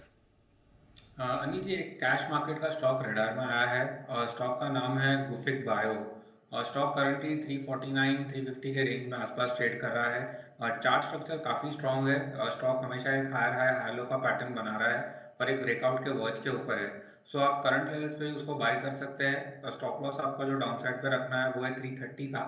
और टारगेट्स जो आपको अप साइड पे दिखाई दे रहे हैं, फर्स्ट है 370 और सेकंड टारगेट है 392 का। सो गुफिक बायो का आप करंट लेवल से बाय कर सकते हैं। ओके, गुफिक बायो, इस पर करें खरीदारी, ये काउंटर भी आपको एक्शन में दिख सकता है। इस बीच जाइडस लाइफ, इस पर रखिए नज़र। इनके लिए भी एक अच्छी खबर आ रही है। एक मिर्गी की दवाई है, इसके इस्तेमाल के लिए इन्हें मंजूरी मिल गई, यूएस एफडीए से अंतिम मंजूरी मिली है। चलिए अच्छी बात है। ये दवा है, मिर्गी के इलाज के लिए इस्तेमाल इसका किया जाता है। फिलहाल आज वैसे पार्टिसिपेट करने के मूड में नहीं है। गैबापेंटिन दवा का नाम है, इसके लिए अंतिम मंजूरी मिली है जाइडस लाइफ को। स्टॉक कुछ नहीं कर रहा है, 2% नीचे ही ये है। देखेंगे कितनी बड़ी मार्केट साइज है इस कंपनी की इस दवा के लिए। ओके, आइए एक दो और स्टॉक्स पर हम फोकस कर रहे थे। जिस तरह से बाजार का एक्शन बन रहा है, थोड़ा नंबर्स पर ही फोकस इस समय ज़्यादा बना हुआ है। तब तक एसीसी पर नज़र डाल दीजिएगा। नंबर्स के बाद और मजबूत हो गया है। सिर्फ और सिर्फ 7.5% की मूव अब आपको एसीसी में आती हुई दिख रही है। नंबर्स के बाद ऑलरेडी एक स्पाइक आया था, 5% का ऊपर था, वहां से अब आपको फ्रेश खरीदारी दिख रही है। 7.5% ऊपर 2400 का लेवल एसीसी ने अभी क्रॉस किया है। श्रीराम फाइनेंस, इस पर करते हैं फोकस। नंबर्स आने वाले हैं आज। वरुण बताइए यहाँ पर कैसी रहेगी परफॉर्मेंस? तो दीप, जब मैं इसका पोल बना रहा था तो काफ़ी सारे ब्रोकरेज हाउसेस की रिपोर्ट में पढ़ रहा था एंड थोड़ा कन्फ्यूजन लग रहा है कि ब्रोकरेज हाउसेस के बीच में। क्यों मैं ये कह रहा हूँ? क्योंकि जब इंडसइंड बैंक का आपको याद होगा कॉन्फ्रेंस कॉल हुआ था तो उन्होंने कहा था कि एमएचसीवी सेगमेंट जो है वहाँ पे उतने अच्छे हालात नहीं हैं। लेकिन ब्रोकरेज हाउसेस की रिपोर्ट में पढ़ रहा था श्रीराम फाइनेंस के लिए, वो कह रहे थे कि सीवी की मांग जो है वो अभी भी इंटैक्ट है। तो लेट्स सी कितने इंटैक्ट रहती है ये मांग। एनआईआर 16% के आसपास की बढ़ोतरी का अनुमान है। अब जितने भी रिपोर्ट्स थी सबकी सब प्रॉफिट में उतनी बढ़ोतरी की बात नहीं कर रही थी। अगर आप एवरेज निकालेंगे तो 1810 करोड़ के आसपास आता है, यानी कि 2% की बढ़ोतरी। इसका एक मतलब है कि या तो आपके प्रोविजनिंग या तो स्लिपेजेस बढ़ के आ सकते हैं, या तो कुछ ना कुछ एडजस्टमेंट का ये यहाँ पे अनुमान लगा रहे हैं। जहाँ तक इंटरनल्स की बात है वो ठीक ठाक रहेगी। लोन ग्रोथ 16 से 18%, AUM 18 से 20%, NPA स्टेबल रहेंगे, निम फ्लैट रह सकता है। तो देखते हैं कैसे आते हैं नतीजे। थोड़ा कन्फ्यूजन है, तो जब नतीजे आएंगे तो बैठ के देखिएगा, उसके बाद हम एनालिसिस करेंगे। अच्छा, कन्फ्यूजन है अनिल जी। अब निम अगर 16% बढ़ रहा है और मुनाफा सिर्फ 2% बढ़ने का अनुमान है, कहीं तो गड़बड़ है, बीच में कुछ तो है। या तो वो टैक्स हो सकता है। अब टैक्स में इतना बड़ा गैप आता नहीं है आइडली। So let's see. चलिए, इस बीच जाइडस लाइफ साइंसेज के लिए खबर आती हुई दिख रही है। अमेरिकी एफडीए से दवा मिलती हुई दिख रही है, जो दीप बता चुके हैं आपको।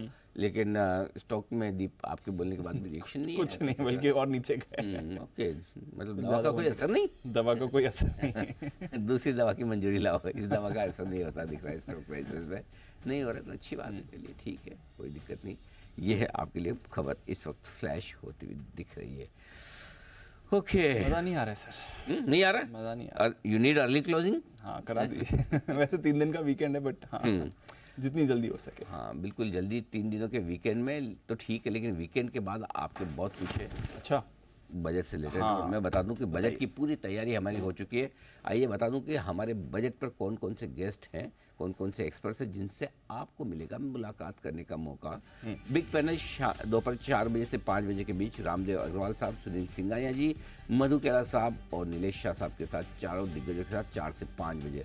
बजट महासभा में हमारे साथ दिग्गज जुड़ेंगे, नवनीत मनोज साहब, आनंद राठी, विक्रम कोटक साहब और साथ ही साथ अजय बग्गा साहब, अरुण गिरी, टीपी ओसवाल, वरिंदर बंसल, ये होंगे हमारी बजट महासभा के खास मेहमान। और बजट स्टॉक एक्सचेंज जिसका सबसे ज़्यादा रहता है आपको इंतज़ार, कुणाल जी, राकेश जी दिल्ली से लाएंगे तशरीफ का टोकरा। जय ठक्कर लंबी छुट्टी के बाद जुड़ेंगे। सुमित बगड़िया, विश्वेश चौहान और हिमांशु गुप्ता जी भी आपको देंगे दर्शन। और इनके अलावा होगा प्रदर्शन विकास सेठी साहब, संदीप जैन साहब, आशु मदान साहब और सिद्धार्थ सैलानी जी की प्रतिभा का भी। और सारे के सारे मुंबई में होंगे। तो ये सभी महाप्रतिष्ठित लोग आपके सामने होंगे तैयार। और मैं बता दूं आपको कि 1 तारीख और 2 तारीख, 2 दिन इन सभी बड़े दिग्गजों के साथ आपको मिलेगा मौका। बिल्कुल मजा आएगा। फर्स्ट को भी, सेकंड को भी। ओके, और फर्स्ट को तो फर्स्ट है ही, तो आप ये कहेंगे सेकंड को भी सेकंड ही है, लेकिन सेकंड को है फ्राइडे। यस, तो फ्राइडे के लिए भी हमने कुछ स्पेशली इंतजाम किए हैं। वाह, तो वो भी होंगे तो आपके लिए। तो बिल्कुल निश्चिंत रहें, तैयारी रखें। Bansal ji, are you ready? Anil ji, I am तो रेडी। अनिल जी देखिए, मुंबई की तैयारियां तो आपको करनी है। मेरा काम था कुणाल जी की टिकट बुक करना, कुणाल जी के लिए होटल बुक करना, कुणाल जी को घर से पिक करके अनिल जी टाइमली एयरपोर्ट लेके आना। हाँ, ये काम है अनिल जी मेरा। तो मैं अपना काम तो अनिल जी बखूबी कर रहा हूँ। Very nice. चार्ट देखने के लिए 4-5 आदमी रखे हैं आपने, वो कौन करता है? अनिल जी आप ये अनिल जी देखिए गलत है आपकी, ये खास बात है, आपने सबके सब पैनलिस्ट जो है ना आपके multi talented Anil ji, multi tasking Anil ji, तो चार्ट भी अनिल जी खुद ही देख रहा हूँ। अरे वाह, चलिए बीच बीच में आपको समय मिलता है चार्ट देखने का, ये अच्छी बात है। okay. बाकी सब तो ठीक है, ये बाकी बढ़िया है जी। कुणाल जी। अनिल जी देखिए, अब देखिए बजट का अनिल जी चर्चा चली रही है, तो अनिल जी एक छोटी सी दरखास्त मेरी है कि सीटिंग अरेंजमेंट अनिल जी अच्छा कीजिएगा। हाँ। कि कौन किसके पास बैठ रहा है इसको लेकर अनिल जी काफी रसाकशी चलती रहती है। अच्छा। तो अनिल जी अच्छा सीटिंग अरेंजमेंट करिएगा और मुझे अनिल जी थोड़ी सेंटर की जगह दीजिएगा। अच्छा। तो अनिल जी वहां पहुंच करके तो कोई बदलाव हो नहीं पाता है, तो मैं पहले ही मेरी अर्जी स्वीकार कीजिए। अच्छा। और अनिल जी अगर आज आप, मुझे पता लगा अनिल जी आपने बंसल जी की पहले शो के बाद एक्स्ट्रा क्लास ली थी। हाँ। तो अनिल जी मैं तो समय से निकल गया था, बाकी लोग बाद में भी रुके रहे। हाँ। तो उसका अनिल जी पता लगा मुझे। आप कहाँ चले गए थे, इतनी जल्दी कहाँ थी भागने की कुणाल जी? अनिल जी मैं तो बिल्कुल समय से गया अनिल जी, ये लोग बाद में भी टहल रहे थे अनिल जी, तो मैं समय से निकल गया था अनिल जी। तो मतलब कुणाल जी चाहते हैं सेंटर ऑफ अट्रैक्शन। यस बिल्कुल, बीच कुणाल जी होने चाहिए। तो बीच में तो एक ही सीट है, अब कौन बैठेगा उस पर, हॉट सीट पे? हाँ। आप तो ये समझो, देखिए कि कुणाल जी कहीं भी बैठो, आप ये समझो पृथ्वी गोल है, तो कहीं कहीं आप सेंटर में आओगे, किसी न किसी एंगल से देखोगे तो। जी आशु जी। अनिल जी, ये कुणाल जी कुछ भी कहते रहे, सीटिंग अरेंजमेंट कैसे भी हो, आगे हो पीछे हो सेंटर में हो, मेरे एक साइड पे कुणाल जी होंगे और एक साइड पे संदीप जैन जी होंगे, बाकी कोई कहीं बैठे वो सब दिखते रहते हैं, ये दोनों सीटें कहीं चेंज नहीं हो सकती। अच्छा, कुणाल जी और कुणाल जी का तो समझ में आता है, जैन साहब क्यों आपके बाजू में? अनिल जी वो कांस्टेंट रैगिंग भी तो करनी होती है उनकी, वजह से लंबा लंबा बोलते हैं, उनको चेक करने रहता है, समझाना पड़ता है, तभी तो पूरा साल वो ठीक रहते हैं। अरे जी एक दिन की डोज चलती है तो। अरे वाह, ये तो मतलब आप जो देश हित में इतना बढ़िया काम कर रहे हैं, मैं सोचो हर घंटे में इनके आसपास वाले दो आदमी बदले जाए। ये बढ़िया आशीष जी के साथ में बदल के सबको बिठाया जाए कि 2 घंटे ये, 2 इनकी ट्रेनिंग पूरी हो चुकी है, ओके नेक्स्ट, इनकी होगी पूरी, नेक्स्ट, वैसा करेंगे हम। चलिए बहुत बढ़िया है। तो चलिए आप सबका इंतज़ार है हमें बिल्कुल कि हर साल की तरह बजट का लीडर है जी बिजनेस, और आप सब लोग जी बिजनेस देखते हैं। कुछ कारण भी मैं आपको बता दूं, जी बिजनेस क्यों लीडर है बजट का, क्यों लोग देखना पसंद करते हैं, इसकी आपको क्यों देखना है, क्योंकि जी बिजनेस पर बजट मिलता है आपको एकदम सरल और आसान भाषा में। बिल्कुल, बजट पर जो भी ऐलान है उनका सही और सटीक विश्लेषण आपको मिलता है तुरंत, और हमारे ये सारे एक्सपर्ट जो आप देख रहे हैं ये आपको रियल टाइम बेसिस पे, इधर वित्त मंत्री ने कोई ऐलान किया और उसका आपको तुरंत इन्वेस्टमेंट या ट्रेडिंग के लिहाज से अगर कोई भी कॉल देना है तो हमारे सारे एक्सपर्ट्स आपको देते दिखेंगे।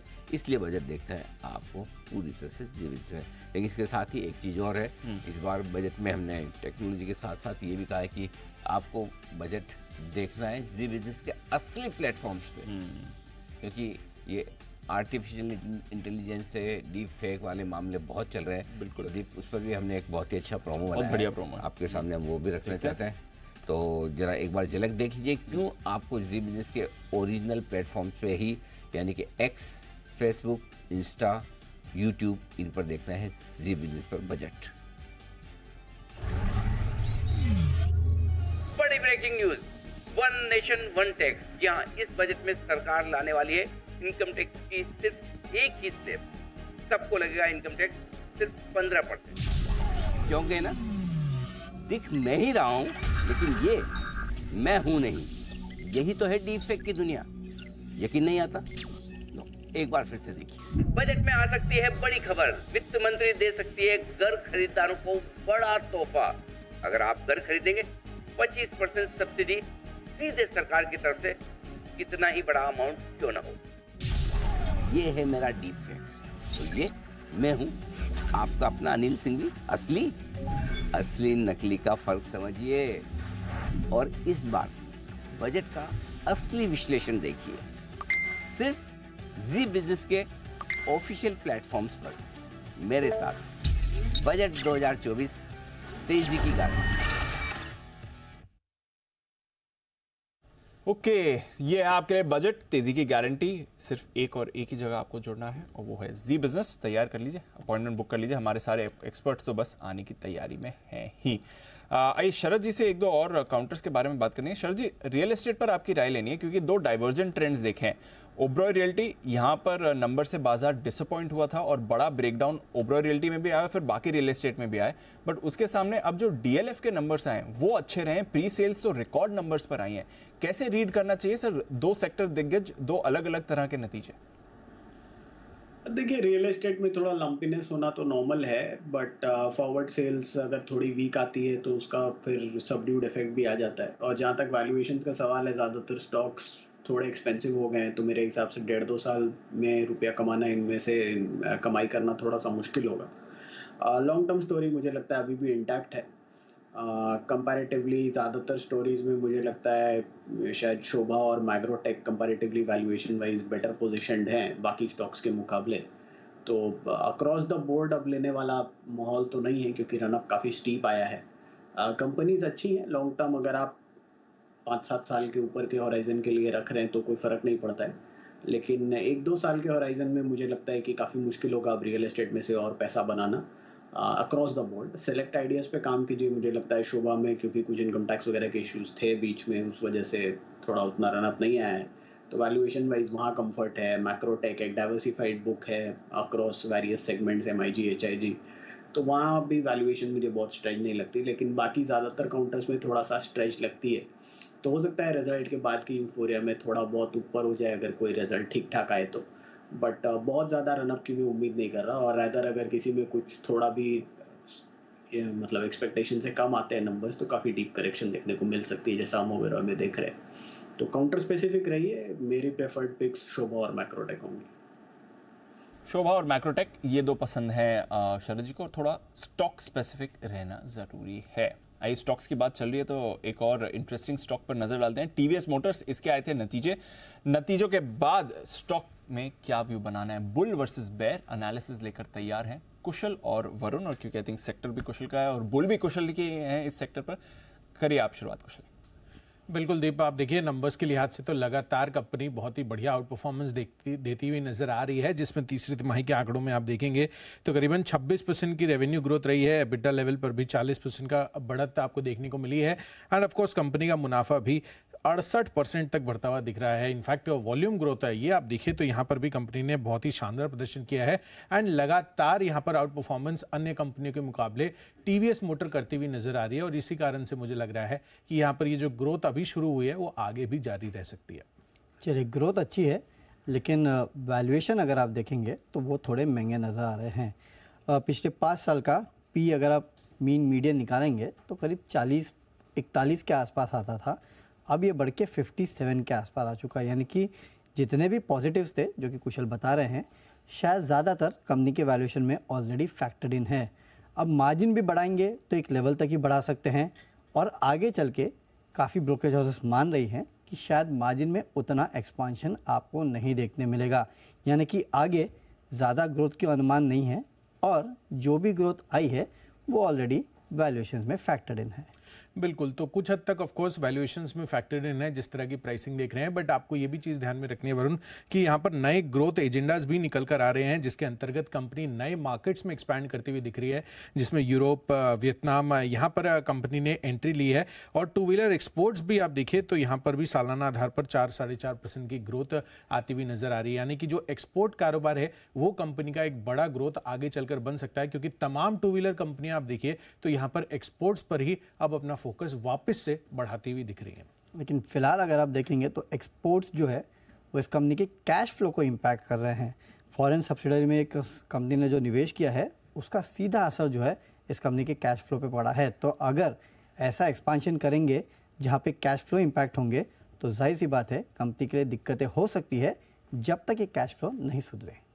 देखिए, तो देखना है कि यहाँ पर एक्चुअल में एक्सपोर्ट्स का कितना बड़ा इम्पैक्ट आता है, बट मुझे तो लग रहा है कि यहाँ पर अच्छी तेज़ी बन सकती है, क्योंकि बढ़िया एक्सपेंशन अक्रॉस द ग्लोब ये करते हुए नज़र आ रहे हैं। बट साथ साथ जो इनके डोमेस्टिक फ्रंट पर iQube, इनकी इलेक्ट्रिक टू व्हीलर जो स्कूटर है, वहाँ पर से अच्छा प्रदर्शन लगातार आपको आता हुआ दिख रहा है। इसके पहले भी मैंने आपको लिंक कर बताया था कि यहाँ पर iQube जो इनका मार्केट शेयर है धीरे धीरे इलेक्ट्रिक टू व्हीलर में, वो लगातार बढ़ रहा है। अभी तक कोई बहुत ही सॉलिड कॉम्पिटिटर नहीं निकल कर आया। इनफैक्ट ओला की जितनी बादशाहत थी इलेक्ट्रिक टू व्हीलर में, वो धीरे धीरे बजाज ऑटो और साथ ही टीवीएस मोटर वो कम करते हुए दिख रहे हैं।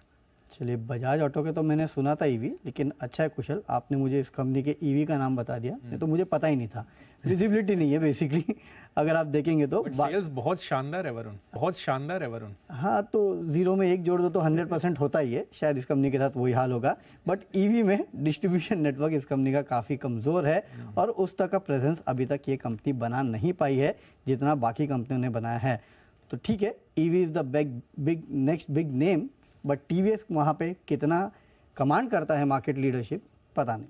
देखिए, अभी तो कमांडिंग पोजीशंस पे ही बनते हुए नजर आ रहे हैं धीरे धीरे, जिस तरह से इनकी सेल्स आ रही है, और इसी वजह से मैक्वेरी भी बहुत कॉन्फिडेंट है इनको लेकर और आउट परफॉर्म की रेटिंग दे रहे हैं और लक्ष्य भी 2242 रुपए का इन्होंने दिया है। तो अभी भी यहाँ पर बहुत ही कॉन्फिडेंट साउंड कर रहे हैं ये ब्रोकरेज हाउस। चलिए, लेकिन सिटी को बिल्कुल भी कॉन्फिडेंस नहीं है। बिकवाली की सलाह है 1300 रुपये के लक्ष्य के साथ। आप दोनों को बुल वर्सेस बेयर में आज मुझे मजा ही नहीं आया। क्यों अनिल जी? आज के बुल वर्सेस बेयर तो एकदम जनरल न्यूज़ चैनल पे डिबेट की तरह वाला हो सकता था। इतना बढ़िया, मतलब ये बोले इतनी बढ़िया सेल्स, बोले मैंने तो नाम ही नहीं सुना। कुशल भी वापस धुलाई कर सकता था ऐसा। इतना बढ़िया गोल्डन चांस आपने मिस कर दिया। नहीं, इसका एकदम दोनों ऐसा लगता था कि बिजनेस चैनल नहीं जनरल न्यूज़ चैनल देख रहे हैं। बाकी बस हाँ, अच्छा, ऐसे सॉलिड दोनों के पास लॉजिक थे, है ना। और क्या क्या कहा, जीरो के आगे एक लगा दो तो क्या 100% हो जाता है अनिल जी वो ग्रोथ। तो फिर क्या क्या क्या जीरो के आगे अगर आप एक चीज भी बेच दो तो वो 100% ग्रोथ हो जाती है। तो टीवीएस मोटर्स के साथ वही है। ओह, कमाल के लॉजिक है, वाह गजब। टीवीएस मोटर्स पे बुल वर्सेस बेयर, जरा आशु सर की राय ली जाए इस पर। बिल्कुल, उससे आशु सर, यू आर द जज। और आपको अनिल जी आज की जजमेंट में आपको जज, एक minute let me be clear, आपको जज कोई शेयर पे नहीं करना है। शेयर पे जजमेंट के लिए हमने शरद जी को रखा है कि टीवीएस लेना है कि बेचना है, वो शरद जी करेंगे। आप तो खाली दोनों को जज करो। मैं तो अनिल जी बिल्कुल exactly before you said I was saying the same thing कि आज के अनिल जी दोनों के ना कोई मजेदार तर्क नहीं लगे हैं। मतलब ऐसे लग रहा था जैसे टाइम पास कर रहे हैं और आज एक स्टॉक लेके आए इसमें मतलब टाइम पास करते हैं। अनिल जी आज मजा नहीं आया बिल्कुल। Very nice. देखा, अब इनको पता चलेगा मैं कितना अच्छा बॉस हूँ। ये शरद जी बताए सर, टीवीएस मोटर्स। मैं वरुण बियर के साथ ही जाना चाहूँगा। मुझे लगता है लेकिन वो तर्क काफ़ी सही नहीं था कि जो उनकी इलेक्ट्रिक सेल्स है वो काफ़ी कम है, वो काफ़ी तगड़ी है। आज के दिन एक डोमिनेंट पोजीशन है टू व्हीलर इलेक्ट्रिक सेल्स में। और हाँ, जो दूसरा पॉइंट है कि बजाज ऑटो और हीरो के एडवेंट से मुझे लगता है जो उनकी डोमिनेंट पोजीशनिंग है उसको ऑलरेडी चैलेंज करेंगे, तो शायद फ्यूचर ग्रोथ में उतनी बढ़िया पार्टिसिपेशन नहीं रहे। एक्सपोर्ट मार्केट्स में कितना क्या कर पाएंगे वो आने वाले समय में देखना पड़ेगा। अभी मुझे नहीं लगता कि वहाँ से इतनी बड़ी इंप्रूवमेंट आनी चाहिए। जो थोड़ी बहुत कस्टमाइजेशन वाली बाइक्स इन्होंने लॉन्च की थी वहाँ भी रिस्पॉन्स काफ़ी बढ़िया नहीं आया है। और प्रीमियम बाइक्स में जैसे हीरो मोटो और बाकी लोग नई लॉन्चेस की बात कर रहे हैं, टीवीएस की नई लॉन्चेस उतनी तगड़ी नहीं है। तो इलेक्ट्रिक में थोड़ा कंपटीशन बढ़ेगा और वैल्यूएशन का जो डिस्कम्फर्ट है वरुण जो बोल रहे हैं वो बिल्कुल वैलिड पॉइंट है, क्योंकि अगले साल हम ये उम्मीद कर रहे हैं कि लगभग बॉटम लाइन में 20-25% जैसी ग्रोथ आएगी। तो स्टॉक ऑलरेडी उस पर 40-42 टाइम ट्रेड कर रहा है। तो मुझे लगता है जब तक और कोई नया ट्रिगर निकल के नहीं आता ये वैल्यूएशन को सस्टेन करना स्टॉक के लिए थोड़ा मुश्किल होगा। आपकी राय इस वक्त टीवीएस मोटर्स पर। आइए श्रीकांत जी के लिए एक बिगुल की है फरमाइश, BTS डबल टी।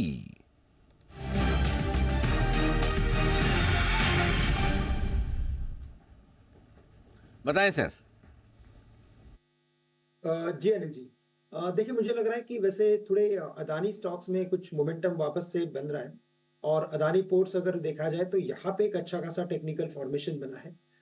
ये स्टॉक मल्टीपल टाइम्स 1110 1115 के करीब आता है और वहां पे एक अच्छा सपोर्ट लेके उसमें एक यूटर्न भी बनता है।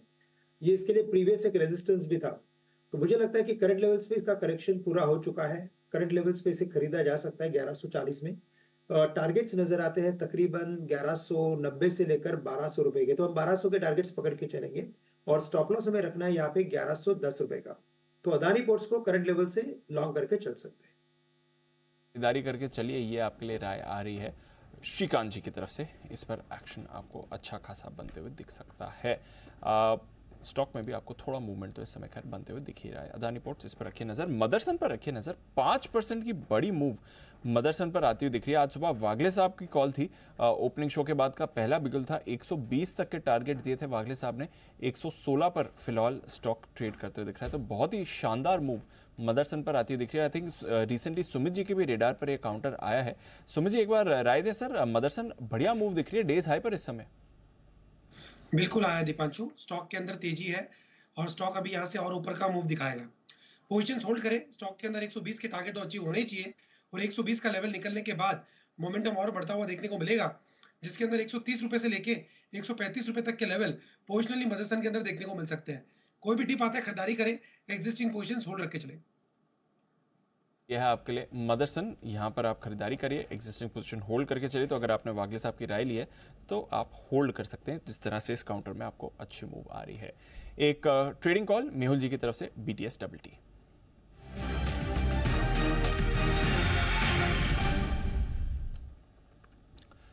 बताएं सर।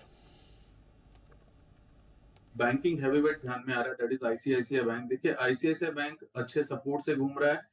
बैंक निफ्टी की मैं थोड़ी सी बात करूंगा। बैंक निफ्टी ने अपने 200 दिन के मूविंग एवरेज को रीटेस्ट कर लिया, तो मैं समझता हूँ यहाँ से 200-500 पॉइंट ऊपर नीचे हो सकता है, बट यहाँ से बहुत ही शार्प रिकवरी आने के चांसेस ज्यादा है और वो दर्शाता है आईसीआईसीआई बैंक। आईसीआईसीआई बैंक एक अच्छे सपोर्ट से घुमा, 1000 के आसपास ट्रेड कर रहा है।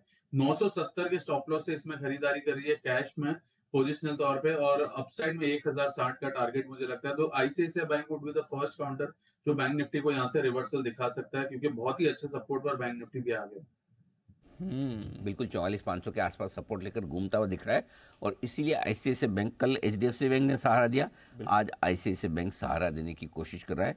1008 के आसपास चाहिए और 970 का लगाएं स्टॉप लॉस। 1060 के लक्ष्य के लिए करनी है आपको खरीदारी।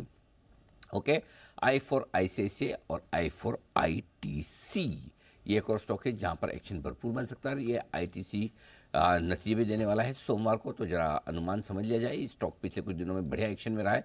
आशीष तैयार है आईटीसी का अनुमान बताने के लिए। आशीष बताएं सर। थोड़े से सुस्त, हल्के, कमज़ोर नतीजे यहाँ पर देखने को मिल सकते हैं। सिगरेट वॉल्यूम ऐसी है कि केवल 2% की देखने को मिलेगी, लेकिन 2% जो है हाई बेस के ऊपर है, सिर्फ 2% है। क्यों बंसल जी, ऐसा क्यों? वो आप कौन से थिएटर के बाहर आपने चेक किया? आशीष कह रहे हैं कि 2% ग्रोथ आएगी, इतनी कम कैसे? अनिल जी अवेयरनेस हो रही है। अगर आप ये देखें अनिल जी, वो जो बैट है अनिल जी बाहर, उसकी तो हालत टाइट है, वो दूसरी जगह स्टेक बेच रहा है। अनिल जी जो नई जनरेशन है आजकल, तो बच्चे को स्कूल से अनिल जी आगाह करा जाता है कि ये सिगरेट नहीं है अनिल जी, कैंसर स्टिक्स हैं। तो अवेयरनेस बढ़ रही है। वो तो सब मतलब कि देशों की सरकारों की मजबूरी है कि टोबैको को बैन नहीं कर सकती अनिल जी, अच्छा खासा रेवेन्यू आता है। एज पर सिस्टम तो अनिल जी बैन हो जाना चाहिए, बट बैन हो नहीं सकता है। बट अवेयरनेस अनिल जी बच्चों को, मतलब कि नई जनरेशन को शुरू से आ रही है, लेकिन फिर भी लोग अनिल जी करते हैं। बट अच्छा Anil ji, I am happy कि वॉल्यूम ग्रोथ कम है, अवेयरनेस आ रही है और इसका कंजम्पशन कम होगा, तो मतलब कि हेल्थ पॉइंट ऑफ व्यू से अनिल जी अच्छा है। तो ये है आपके लिए आईटीसी पर राय, वॉल्यूम ग्रोथ की। बाकी आप बताइए। बाकी सर एफएमसीजी अच्छा करेगा, 12% की ग्रोथ यहाँ पर देखने को मिल सकती है। होटल स्पेस में हमने देखा ही है एक्शन ज़बरदस्त है, तो आईटीसी का भी ये सेगमेंट कंट्रीब्यूट करेगा। लेकिन एग्री और पेपर पैकेजिंग कारोबार, यहाँ पर भी हल्की कमजोरी देखने को मिल सकती है। तो यानी जितने भी सेगमेंट है, निराशा आपको देखने को मिलेगी। एक तो सिगरेट की वॉल्यूम ग्रोथ जो कि काफ़ी ज़्यादा मेन है, एबिटा में 70% के आसपास का कंट्रीब्यूशन सिर्फ सिगरेट कारोबार का ही है। एग्री पेपर यहाँ पर भी सुस्ती देखने को मिल सकती है, लेकिन आगे मार्जिन आउटलुक पर कमेंट्री क्या होगी मैनेजमेंट की ये खास ध्यान रखना होगा। आंकड़े एक बार आपको बता देता हूँ, 5% की ग्रोथ एक्सपेक्टेड है टॉप लाइन में, 17,032 करोड़ आय का आंकड़ा यहाँ पर आपको देखने को मिल सकता है। कामकाजी मुनाफा 5% की ग्रोथ है, 6,222 करोड़ से बढ़कर 6,522 करोड़। मार्जिन्स लगभग सिमिलर ही रहेंगे, 38.3% पिछले साल थे, इस बार भी 38.3 का फोरकास्ट है। और मुनाफे में मात्र 4% की बढ़त देखने को मिल सकती है, 5,031 करोड़ से बढ़कर 5,252 करोड़ का आंकड़ा एक्सपेक्टेड है। यानी थोड़े सुस्त हल्के कमजोर नतीजे आईटीसी पेश कर सकता है। थोड़े सुस्त हल्के कमजोर नतीजे आईटीसी के आ सकते हैं, तो कुछ ज्यादा खास एक्सपेक्टेशन है नहीं इस बार आईटीसी के नंबर्स को लेकर। एक बार चार्ट पर देख लेते हैं क्या है व्यू। मेहुल जी जरा देखें सर आईटीसी का चार्ट। कुणाल जी देखिए, आईटीसी ऐसा काउंटर है जो एक रेंज में फिलहाल चल रहा है, ऐसा कोई मेजर नेगेटिव भी नहीं है इसमें। 450 के आसपास का बहुत ही अच्छा सपोर्ट है, मैं समझता हूँ वो शायद ब्रेक ना हो। अगर वो ब्रेक भी होता है तो 440 के आसपास स्ट्रॉन्ग बेस बन सकता है। तो यहाँ पर अगर थोड़ा सा डाउन साइड आता है और 440 ब्रेक नहीं होता तो वो एक बाइंग अपॉर्चुनिटी रहेगी, बिकॉज ओवरऑल लॉन्ग टर्म के हिसाब से ये काउंटर हमें अभी भी पसंद है। अपसाइड में 500 तक के लेवल्स भी 3-4 महीने में शायद देखने को मिल सकते हैं। सो यहाँ पर डिप में खरीदारी की ही सलाह रहेगी। ओवरऑल 440 के आसपास का शॉर्ट टर्म बेस है, उसके नीचे भी 410-420 पे जो 200 डे मूविंग एवरेज है वो एक लॉन्ग टर्म के हिसाब से सपोर्ट साबित हो सकता है।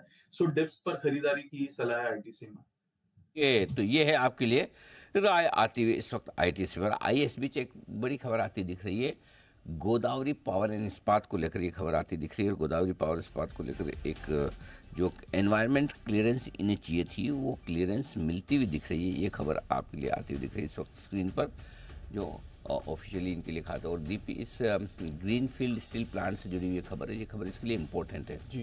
क्यों इम्पोर्टेंट बताऊँ कि ये एक बड़ा एक्सपेंशन प्लान है जो इसकी वजह से रुका हुआ था। हुआ यूं कि बाकी सारी अप्रूवल्स आके रखी हुई थी, सिर्फ एक ही अप्रूवल काफ़ी समय से लंबी अटकी हुई पड़ी थी। तो ये अप्रूवल आने के बाद इनके लिए बड़ा फ़ायदा होगा, 3 साल में इनकी पेस डबल होने का स्कोप बनता। तो बड़ा ग्रीनफील्ड एक्सपेंशन था ये गोदावरी पावर का, जो इसी चक्कर में अटका पड़ा था। और इसलिए स्टॉक भी आप देखिए रिएक्शन इसलिए दे सडनली, इसलिए नहीं, रिएक्शन की वजह भी है, ये बड़ा अप्रूवल था और लगभग बाकी सारी अप्रूवल्स आके रखी हुई थी, खाली एक ही बची हुई थी जो अभी तक आई नहीं। तो अब ये भी आ गई, तो ये बहुत अच्छा आपके लिए आता हुआ दिख रहा है। तो ये गोदावरी पावर के लिए ये एक बड़ा डेवलपमेंट होता हुआ दिख रहा है जो आपके सामने इस वक्त है। जल्दी से एक बार मेहुल जी चार्ट पर राय दीजिए गोदावरी पावर।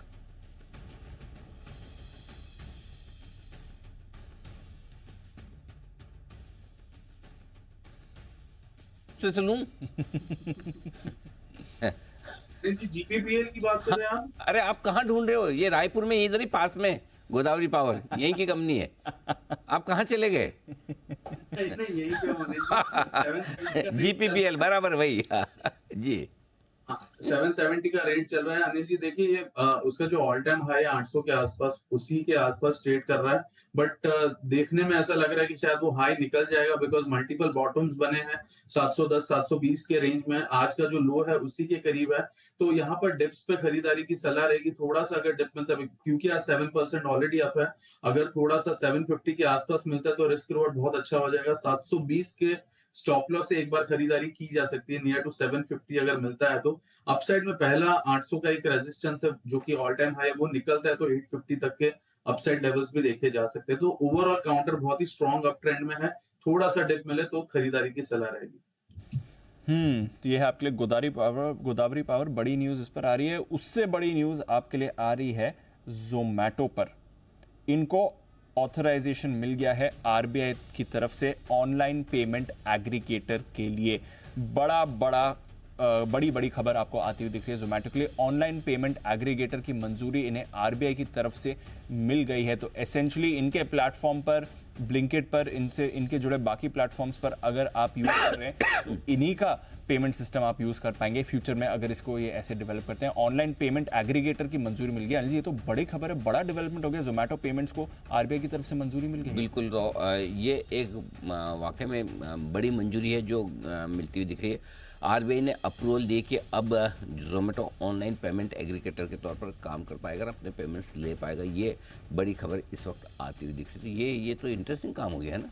बेसिकली आप जोमेटो पर अगर आप ऑर्डर कर रहे हैं तो आप जोमेटो के खुद ही पेमेंट प्लेटफॉर्म से यूज कर सकते हैं, आपको किसी और के पेमेंट प्लेटफॉर्म यूज ही नहीं करना जरूरत ही नहीं है। तो ये बेटर टर्म्स ऑफर कर पाएंगे, इन्हें वो मर्चेंट ट्रांजैक्शन चार्जेस भी नहीं देने पड़ेंगे, ट्रांजैक्शन आ जाएगा, फ्लोट का फायदा मिलेगा, ट्रांजैक्शन चार्जेस बचेंगे। तो आई थिंक ये एक बड़ा डेवलपमेंट है और बड़ी खबर है ये। जरा एक बार आशु जी की हमेशा इसमें रहा भी है रिकमेंडेशन लिस्ट में भी, तो एक बार जरा आशु जी ये डेवलपमेंट जोमेटो पर होता हुआ दिख रहा है। जोमेटो को मिली है ऑनलाइन पेमेंट एग्रीगेटर के तौर पर आरबीआई से मंजूरी, कितनी बड़ी खबर है और क्या क्या फायदा होगा, जरा समझाएं sir. Anil ji, as a facilitator तो बड़ी खबर है, बट रेवेन्यू स्ट्रीम कोई बहुत बड़ी नहीं आती है इससे, क्योंकि आजकल ये जो छोटे मर्चेंट बैंक मतलब मर्चेंट पेमेंट्स होती हैं, इनमें कोई बहुत ज्यादा कमीशन नहीं होती हैं। अभी मैं रिसेंटली भी ये सारी स्टडी कर रहा था, पेटीएम, भारत पे, ये जितने भी हम पेमेंट्स वगैरह करते हैं, ये सबको जितने आप सोचते हैं कि हम बिजली के बिल दे रहे हैं, टेलीफोन के बिल दे रहे हैं, सब दे रहे हैं, क्या पेटीएम वगैरह की बहुत कमाई हो रही है? तो बहुत कमाई नहीं हो रही, बट यस फैसिलिटेटर को फायदा जरूर होता है, कुछ ना कुछ डेफिनेटली इनडायरेक्ट बेनिफिट्स होते हैं। बट जोमेटो में अनिल जी बाकी सारी इतनी अच्छी न्यूज है कि ये एक एडिड है, मतलब ये एक एडिशन है, मतलब कि सब कुछ अगर अपने घर में इन हाउस होता जाएगा तो बढ़िया चीज है, मतलब कहीं बाहर का कोई डिपेंडेंसी नहीं रहेगी। तो जोमेटो तो अनिल जी बिल्कुल, कल भी आपको बोला, पिछले हफ्ते भी आप ही की लैंग्वेज, बिल्कुल लेके कुंडली मार के बैठे रहिए, कुछ ना कुछ ऐसा न्यूज फ्लो आता ही रहेगा इसके अंदर। कुंडी भी मार के बैठिए, कुंडली भी मार के बैठिए, जो भी, लेकिन जोमेटो के लिए अच्छी खबर है, बड़ी खबर है, पॉजिटिव खबर है। ये खबर थोड़ी सी नेगेटिव खबर है पेटीएम टाइप की, जीपे टाइप की, जिनसे कई बार ना कहाँ गए अपने ये सारे इस्तेमाल करने वाले, क्या नुपुर और ये अरमान नुपुर टाइप के लोग सारे इस्तेमाल करते हैं, इनको ज़्यादा आइडिया होगा। सुमित जी भी इस्तेमाल करते हैं स्विगी जोमेटो वगैरह। सुमित जी, अभी आपको थोड़ा ये पेमेंट वगैरह करने में आसानी हो जाएगी? बिल्कुल हो जाएगी अनिल जी। और अनिल जी, कल ही जोमेटो पे बाय का व्यू भी दिया था और 145 तक के टारगेट भी दिए थे, तो जल्दी आना चाहिए। और 150 का लेवल भी, अगर ऐसे ही पॉजिटिव न्यूज फ्लो और स्टॉक में मोमेंटम आता रहा तो 150 रुपए का लेवल भी क्रॉस हो जाएगा।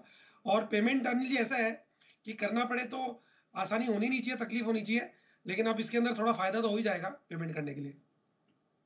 ये है आपके लिए। और आशीष भी हमारे रेगुलर कस्टमर है, जरा एक बार उनसे भी राय लिया। आशीष बताइए। सर, जोमेटो गोल्ड के यूज़र्स को फ़ायदा हो सकता है, क्योंकि कई बार क्या होता है कि आप रेस्टोरेंट्स में बुकिंग करके जाते हो, पेमेंट करते हो, तो पेमेंट करने के लिए फिर से आप अपने क्रेडिट कार्ड का CVV डालेंगे या फिर आप अपना UPI उसमें ट्रांजैक्शन करेंगे। अगर डायरेक्टली हो जाएगा वॉलेट के थ्रू तो और भी कन्वीनियंस जोमेटो गोल्ड के यूज़र्स के लिए हो जाएगा। तो चलिए, जोमेटो के और जोमेटो के यूज़र्स दोनों के लिए है ये फ़ायदे की बात। और फिलहाल जो उनके पास 3 तरह के प्रीपेड में ऑप्शंस जो हैं, जो अरमान ने मुझे भेजे हैं, वो कह रहे हैं पेटीएम है, जीपे है और दूसरा प्रीपेड कार्ड, गिफ्ट कार्ड है, वो तो छोड़ दो। अब ये ऑप्शन उनके पास हो गया, तो ये पेटीएम के लिए थोड़ा नेगेटिव होगा अगर इस तरह से दूसरे प्लेटफॉर्म्स को इस तरह की मंजूरी मिलती है। तो ये है जोमेटो आपके लिए। और दीप, हमारा तो टारगेट है, और मैं ये कहूँगा कि नतीजों तक तो बिल्कुल भी जोमेटो को हाथ ना लगाए। नतीजों तक तो नंबर्स बढ़िया आने चाहिए, क्योंकि अब तो ये है ना, प्राइसिंग पावर जो आ रहा है, कॉस्ट रिडक्शन जो हो रहा है, साइज़ का जो स्केल का फ़ायदा मिल रहा है, मुझे लगता है इस क्वार्टर के रिजल्ट शायद, जहाँ तक मेरे ख्याल 31 तारीख को होने चाहिए। अच्छे नंबर्स आने चाहिए जोमेटो के, बढ़िया नंबर्स जब भी हैं, नंबर्स दमदार रहेंगे, इसमें कोई डाउट नहीं। होल्ड करके रखिए स्टॉक को अपने पोर्टफोलियो में।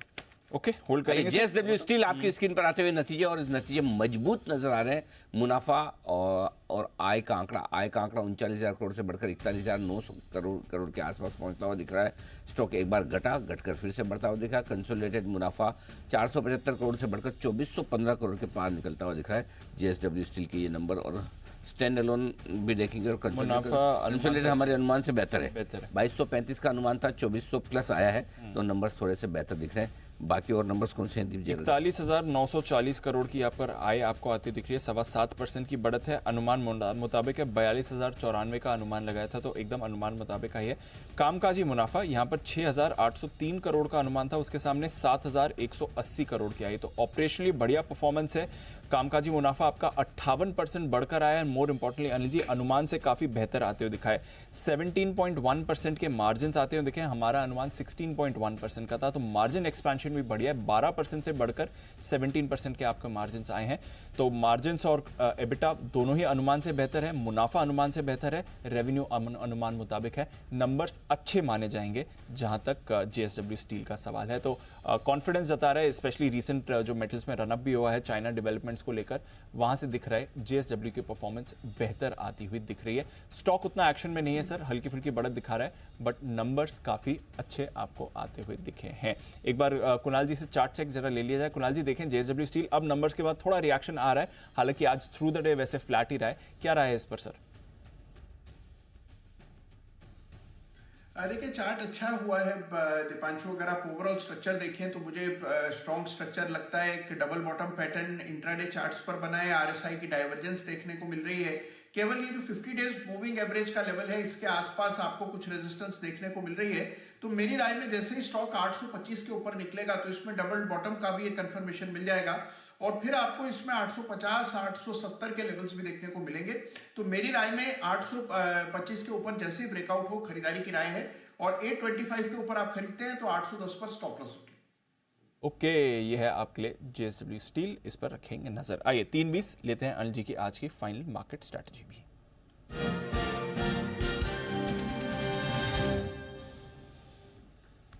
अनिल जी अच्छा एक्शन है, डाउ फ्यूचर्स 100 पॉइंट ऊपर है, नैस्डैक फ्यूचर्स भी अब पॉजिटिव टेरिटरी में आ रहे हैं। इंटरेस्टिंग एक्शन है। आज अमेरिका का GDP आंकड़ा भी आने वाला है, फर्स्ट रीडिंग आएगी, तो उस पर भी बाजार थोड़ा रिएक्ट करते हुए दिख सकता है। देखते हैं कैसा एक्शन आएगा। ECB की पॉलिसी आने वाली है, तो इंपॉर्टेंट इवनिंग हो सकती है आज शाम ग्लोबल मार्केट्स के लिए। ऑफकोर्स हमारा तो अब रिएक्शन इसका मंडे को ही दिखेगा। क्या करके जाना है, थोड़ा निचले स्तरों से संभले हैं, बट एक्सपायरी तो कमजोरी हो रही है सर। दीप अपना तो फंडा क्लियर कि नई पोजीशन कुछ बनानी नहीं है, उसको संभालो। वैसे क्लोजिंग तो आप 21,400 के नीचे खराब ही दे रहे हो, कोई अच्छी तो दे नहीं रहे हो ना निफ्टी में ना बैंक निफ्टी में। बैंक निफ्टी घूम फिर के 45,000 के आसपास आ रहा है, लेकिन एवरेज क्लोजिंग तो 45,000 के नीचे की आएगी। करेक्ट। तो आई थिंक बेटर है कि नया लॉन्ग पोजीशन तो बिल्कुल ना बनाए।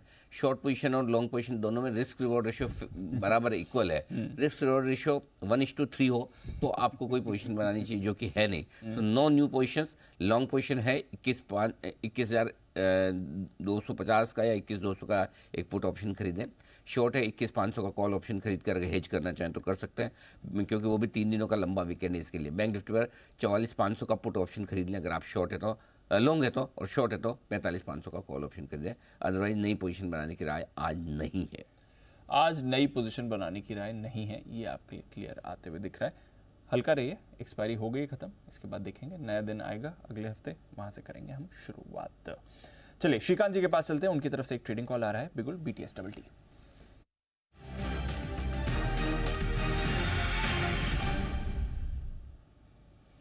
श्रीकांत जी बताएं सर। जी दीपांशु मुझे लग रहा है कि वैसे फार्मा स्टॉक्स में अच्छी खासी तेजी बनी है और लगता है कि एक्सपायरी के बाद और भी मोमेंटम बढ़ सकता है। लेकिन मुझे जो स्टॉक समझ में आ रहा है वो है वोकार्ड। करंट लेवल से तकरीबन कुछ 450-452 के हैं। स्टॉक में अच्छी खासी रैली के बाद एक वापस से हायर बॉटम फॉर्मेशन बन रहा है और based on it's technical formation मुझे लगता है कि स्टॉक इस बार वापस 500 के लेवल्स दिखा सकता है। तो करंट लेवल से वोकार्ड फार्मा को लॉन्ग करें जो 450-55 के करीब ट्रेड कर रहा है। स्टॉप लॉस हमें यहाँ पे रखना है एट 440, 440 का स्टॉप लॉस रखें और टारगेट्स 500 रुपए के रखें। टारगेट के लिए वॉकआउट पर करें खरीदारी, इसमें एक्शन आपको अच्छा दिखेगा। अच्छा एक्शन आपको गुजरात अंबुजा एक्सपोर्ट्स में आते हुए दिख सकता है। 7% ऊपर शेयर है इस समय। खबर आ रही है कि बोर्ड बैठक है 2 तारीख को, नतीजों के साथ अनिल जी बोनस शेयर जारी करेगा गुजरात अंबुजा एक्सपोर्ट्स। वाह, वेरी नाइस। और दीप मुझे याद है ये हमारा पहला SIP स्टॉक था, फर्स्ट SIP। डेट निकालने की कोशिश कर रहा हूं। 40-45 रुपए के आसपास फर्स्ट SIP स्टॉक था।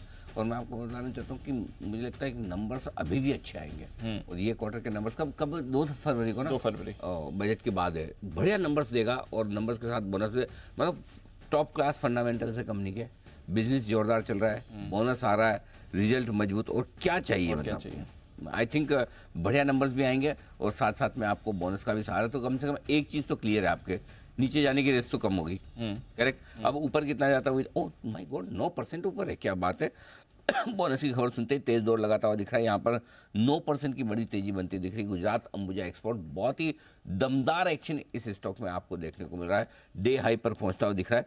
2 फरवरी को नतीजों के साथ साथ कंपनी बोनस पर भी करेगी विचार, और नंबर्स में मान सकता हूँ कि अच्छे रहने ही चाहिए, इसमें कोई डाउट नहीं। गुजरात अंबुजा एक्सपोर्ट की कुणाल जी चार्ट्स पर दीजिए अपनी राय। 370 के आसपास पहुंचता हुआ। अरे जी देखिए, मेरे और राकेश जी की इस पे 10 की कमाई की भी खरीदारी की राय रही है और बहुत जबरदस्त अप ट्रेंड स्टॉक में रहा है और इसमें करेक्शन भी अच्छा खासा पिछले कुछ सप्ताह में हमने आते हुए देखा। और अब इसमें अगर आज वीकली क्लोज है, क्योंकि आज थर्सडे को ही वीकली क्लोज हो रहा है, एक पैटर्न बन रहा है जिसको बुलिश थ्रस्टिंग लाइन पैटर्न कहते हैं, ब्रेकआउट आता हुआ दिख रहा है, तो बिल्कुल मुझे लगता है कि करेक्शन के बाद वापस स्टॉक में तेजी बनेगी। जिनके पास पहले की पोजीशन है बिल्कुल बने रहे, हल्की फुल्की गिरावट में स्टॉक में बाय करके चले, तो मुझे लगता है ये 400 के जो रिसेंट हाइज हैं उनको पार करके स्टॉक नए हाइज बनाएगा, तो बिल्कुल गिरावट में खरीदारी करें। के बिल्कुल गिरावट में खरीदारी करें। अनिल जी, आई थिंक आपने और भी बहुत पहले दिया था, क्योंकि जो मेरे पास रिकॉर्ड है 9 अप्रैल आपकी एनिवर्सरी का दिन था, आई थिंक उस दिन 136 में एज अ SIP स्टॉक ये दिया था। 9 अप्रैल को एनिवर्सरी के दिन? एनिवर्सरी मेरी किससे शादी हुई 9 अप्रैल को? जी बिजनेस से। अच्छा वो एनिवर्सरी, हाँ एनिवर्सरी से, हाँ अच्छा ओके 9 अप्रैल को, हाँ मेरी अच्छा मतलब यहाँ पे मेरे शो की शुरुआत की थी। वैसे जिम बिजनेस के साथ शुरुआत मेरी 2 अप्रैल से हुई थी। हाँ 2 अप्रैल 2018, 9 अप्रैल को पहले गया मैं एक बार, तो बहुत ओह माय गॉड मेरा BP 180 तक शूट हो गया था, अब जाके वापस 160 पे आया। हाँ मेरी एनिवर्सरी और मुझे नहीं पता। कुणाल जी और हरदीप ने बड़ा झटका दिया सर। जी अनिल जी। हाँ लेकिन अनिल जी मैं समझ गया था वर्क एनिवर्सरी को भी आजकल लोग एनिवर्सरी कहकर बुलाते हैं। हाँ तो वर्क एनिवर्सरी थी अनिल जी, हमारे लिए तो बहुत बड़ा दिन था और आज भी अनिल जी उस दिन की यादें बिल्कुल ताजा है हमारे जहन में। कई बार मैं और राकेश जी मिलते हैं, पुरानी बातें करते हैं, तो अनिल जी बिल्कुल वो दिन याद है। अनिल जी आप वेव करते हुए आए थे और पूरा शो अनिल जी हम लोगों ने आपके साथ किया। मैं भी बहुत याद करता हूँ उस दिन को, और स्पेशली आप दोनों को, कितने यंग हुआ करते थे आप उस जमाने में। What a time it was actually. जी बंसल जी। देखिए अनिल जी, जब आपने ज्वाइन किया था तो एक दिन पहले अनिल जी US मार्केट गिरा हुआ था, काफी पैनिक भी था मार्केट के अंदर। और दूसरा अनिल जी, तब आप इतने फेमस भी नहीं थे जिस तरीके से आज लोग काट काट के वीडियो बनाते हैं। हम अनिल जी बोल रहे हैं मजाक में, पता नहीं कहाँ से क्या वीडियो बनाते हैं। वो जो आपकी धमाकेदार वाली बॉलीवुड स्टाइल से भी बड़ी है, वो रेड कारपेट वाली अनिल जी जो एंट्री थी, अगर वो जो आपके चाहने वाले उस एंट्री को देख लें तो अनिल जी पता नहीं काट काट के दोबारा से क्या क्या बना के डालेंगे। तो वो धमाकेदार एंट्री भी अनिल जी काफी जबरदस्त थी आपकी। बिल्कुल ठीक बात है, वो तो यादगार लम्हा था वाकई में। और दीप उससे पहले 3 महीने तक मार्केट खराब चल रहा था, और जिस दिन हमने फ्राइडे को डिसाइड किया कि मंडे से शो करेंगे, और फ्राइडे को भी US 600 पॉइंट नीचे बंद हुआ था, लेकिन उसके बावजूद हमारा बाजार उस दिन जो बंद हुआ तेजी में, उसके बाद पीछे मुड़ के नहीं देखा। वहीं से बोल रहा हूँ, तो ये तो गॉड वाज सो काइंड। जी कुणाल जी। अनिल जी अगर आपको याद हो उस समय अनिल जी पूरा भारत आपको ढूंढ रहा था, आप गायब थे। सब लोगों का सवाल यही था कि अनिल जी है कहाँ, कब प्रकट होंगे, कौन से चैनल पर आएंगे। और मैंने अनिल जी आपको कहा था कि इससे पहले कोई आत्मदाह कर ले अनिल जी, तुरंत प्रभाव से आपको टीवी पे आ जाना चाहिए। अनिल जी वो उस समय का नहीं वो टाइम भी बिल्कुल अलग था, जबरदस्त था। चलिए अच्छी बात है, एक्शन भरपूर होता हुआ दिख रहा है। स्टॉक्स देखिए खबरों के दम पर गुजरात अंबुजा 15%, गोदावरी पावर अभी हम देख रहे हैं 10% से ज़्यादा 5%।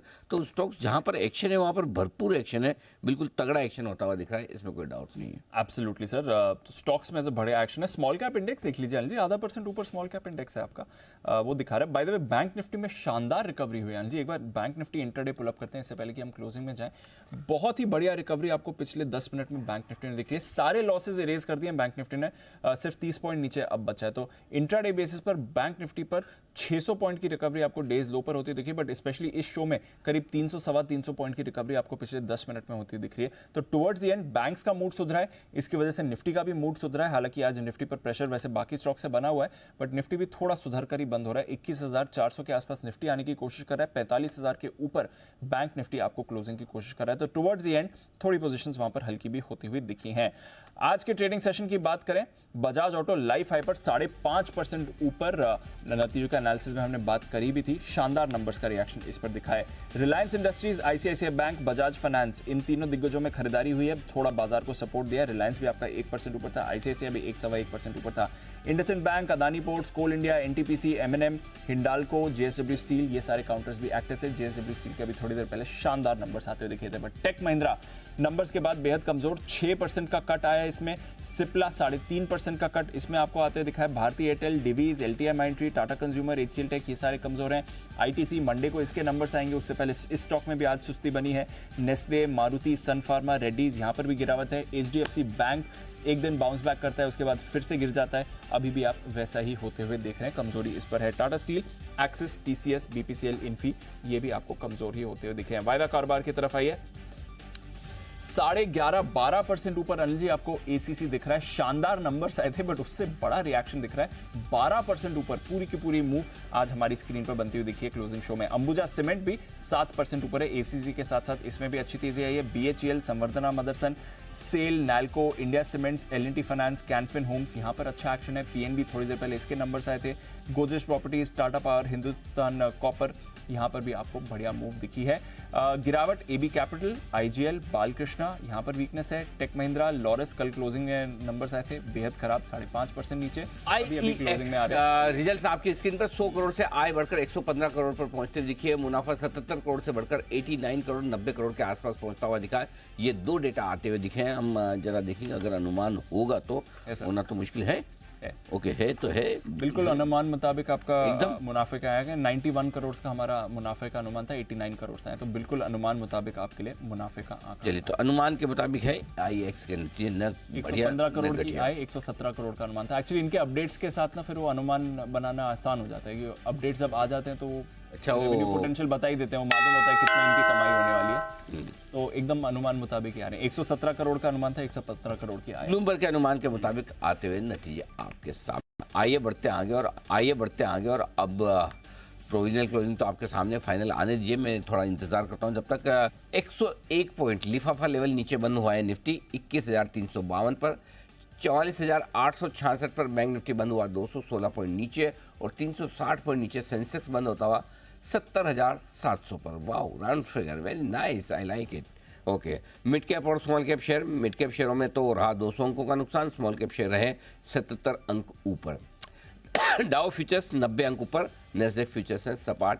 ये है आपके लिए समापन समारोह। विदा लेने का वक्त, लंबे वीकेंड में हैव फन, एंजॉय। कुणाल जी, राकेश जी और साथ ही हमारे कुणाल शाह साहब हैं, और सुमित जी का बहुत बहुत धन्यवाद। मेहुल कोठारी साहब, श्रीकांत चौहान साहब और आशु सर का भी बहुत बहुत शुक्रिया आप हमारा साथ देने के लिए। हाँ, अब कोई बंद नहीं कर रहा अपने वीडियो, सबको सुबह सुबह पता चल गया। प्लीज़ आप अपने वीडियो बंद कर सकते हैं। समाचार समाप्त है, मुझे और दीप को इजाज़त दीजिए।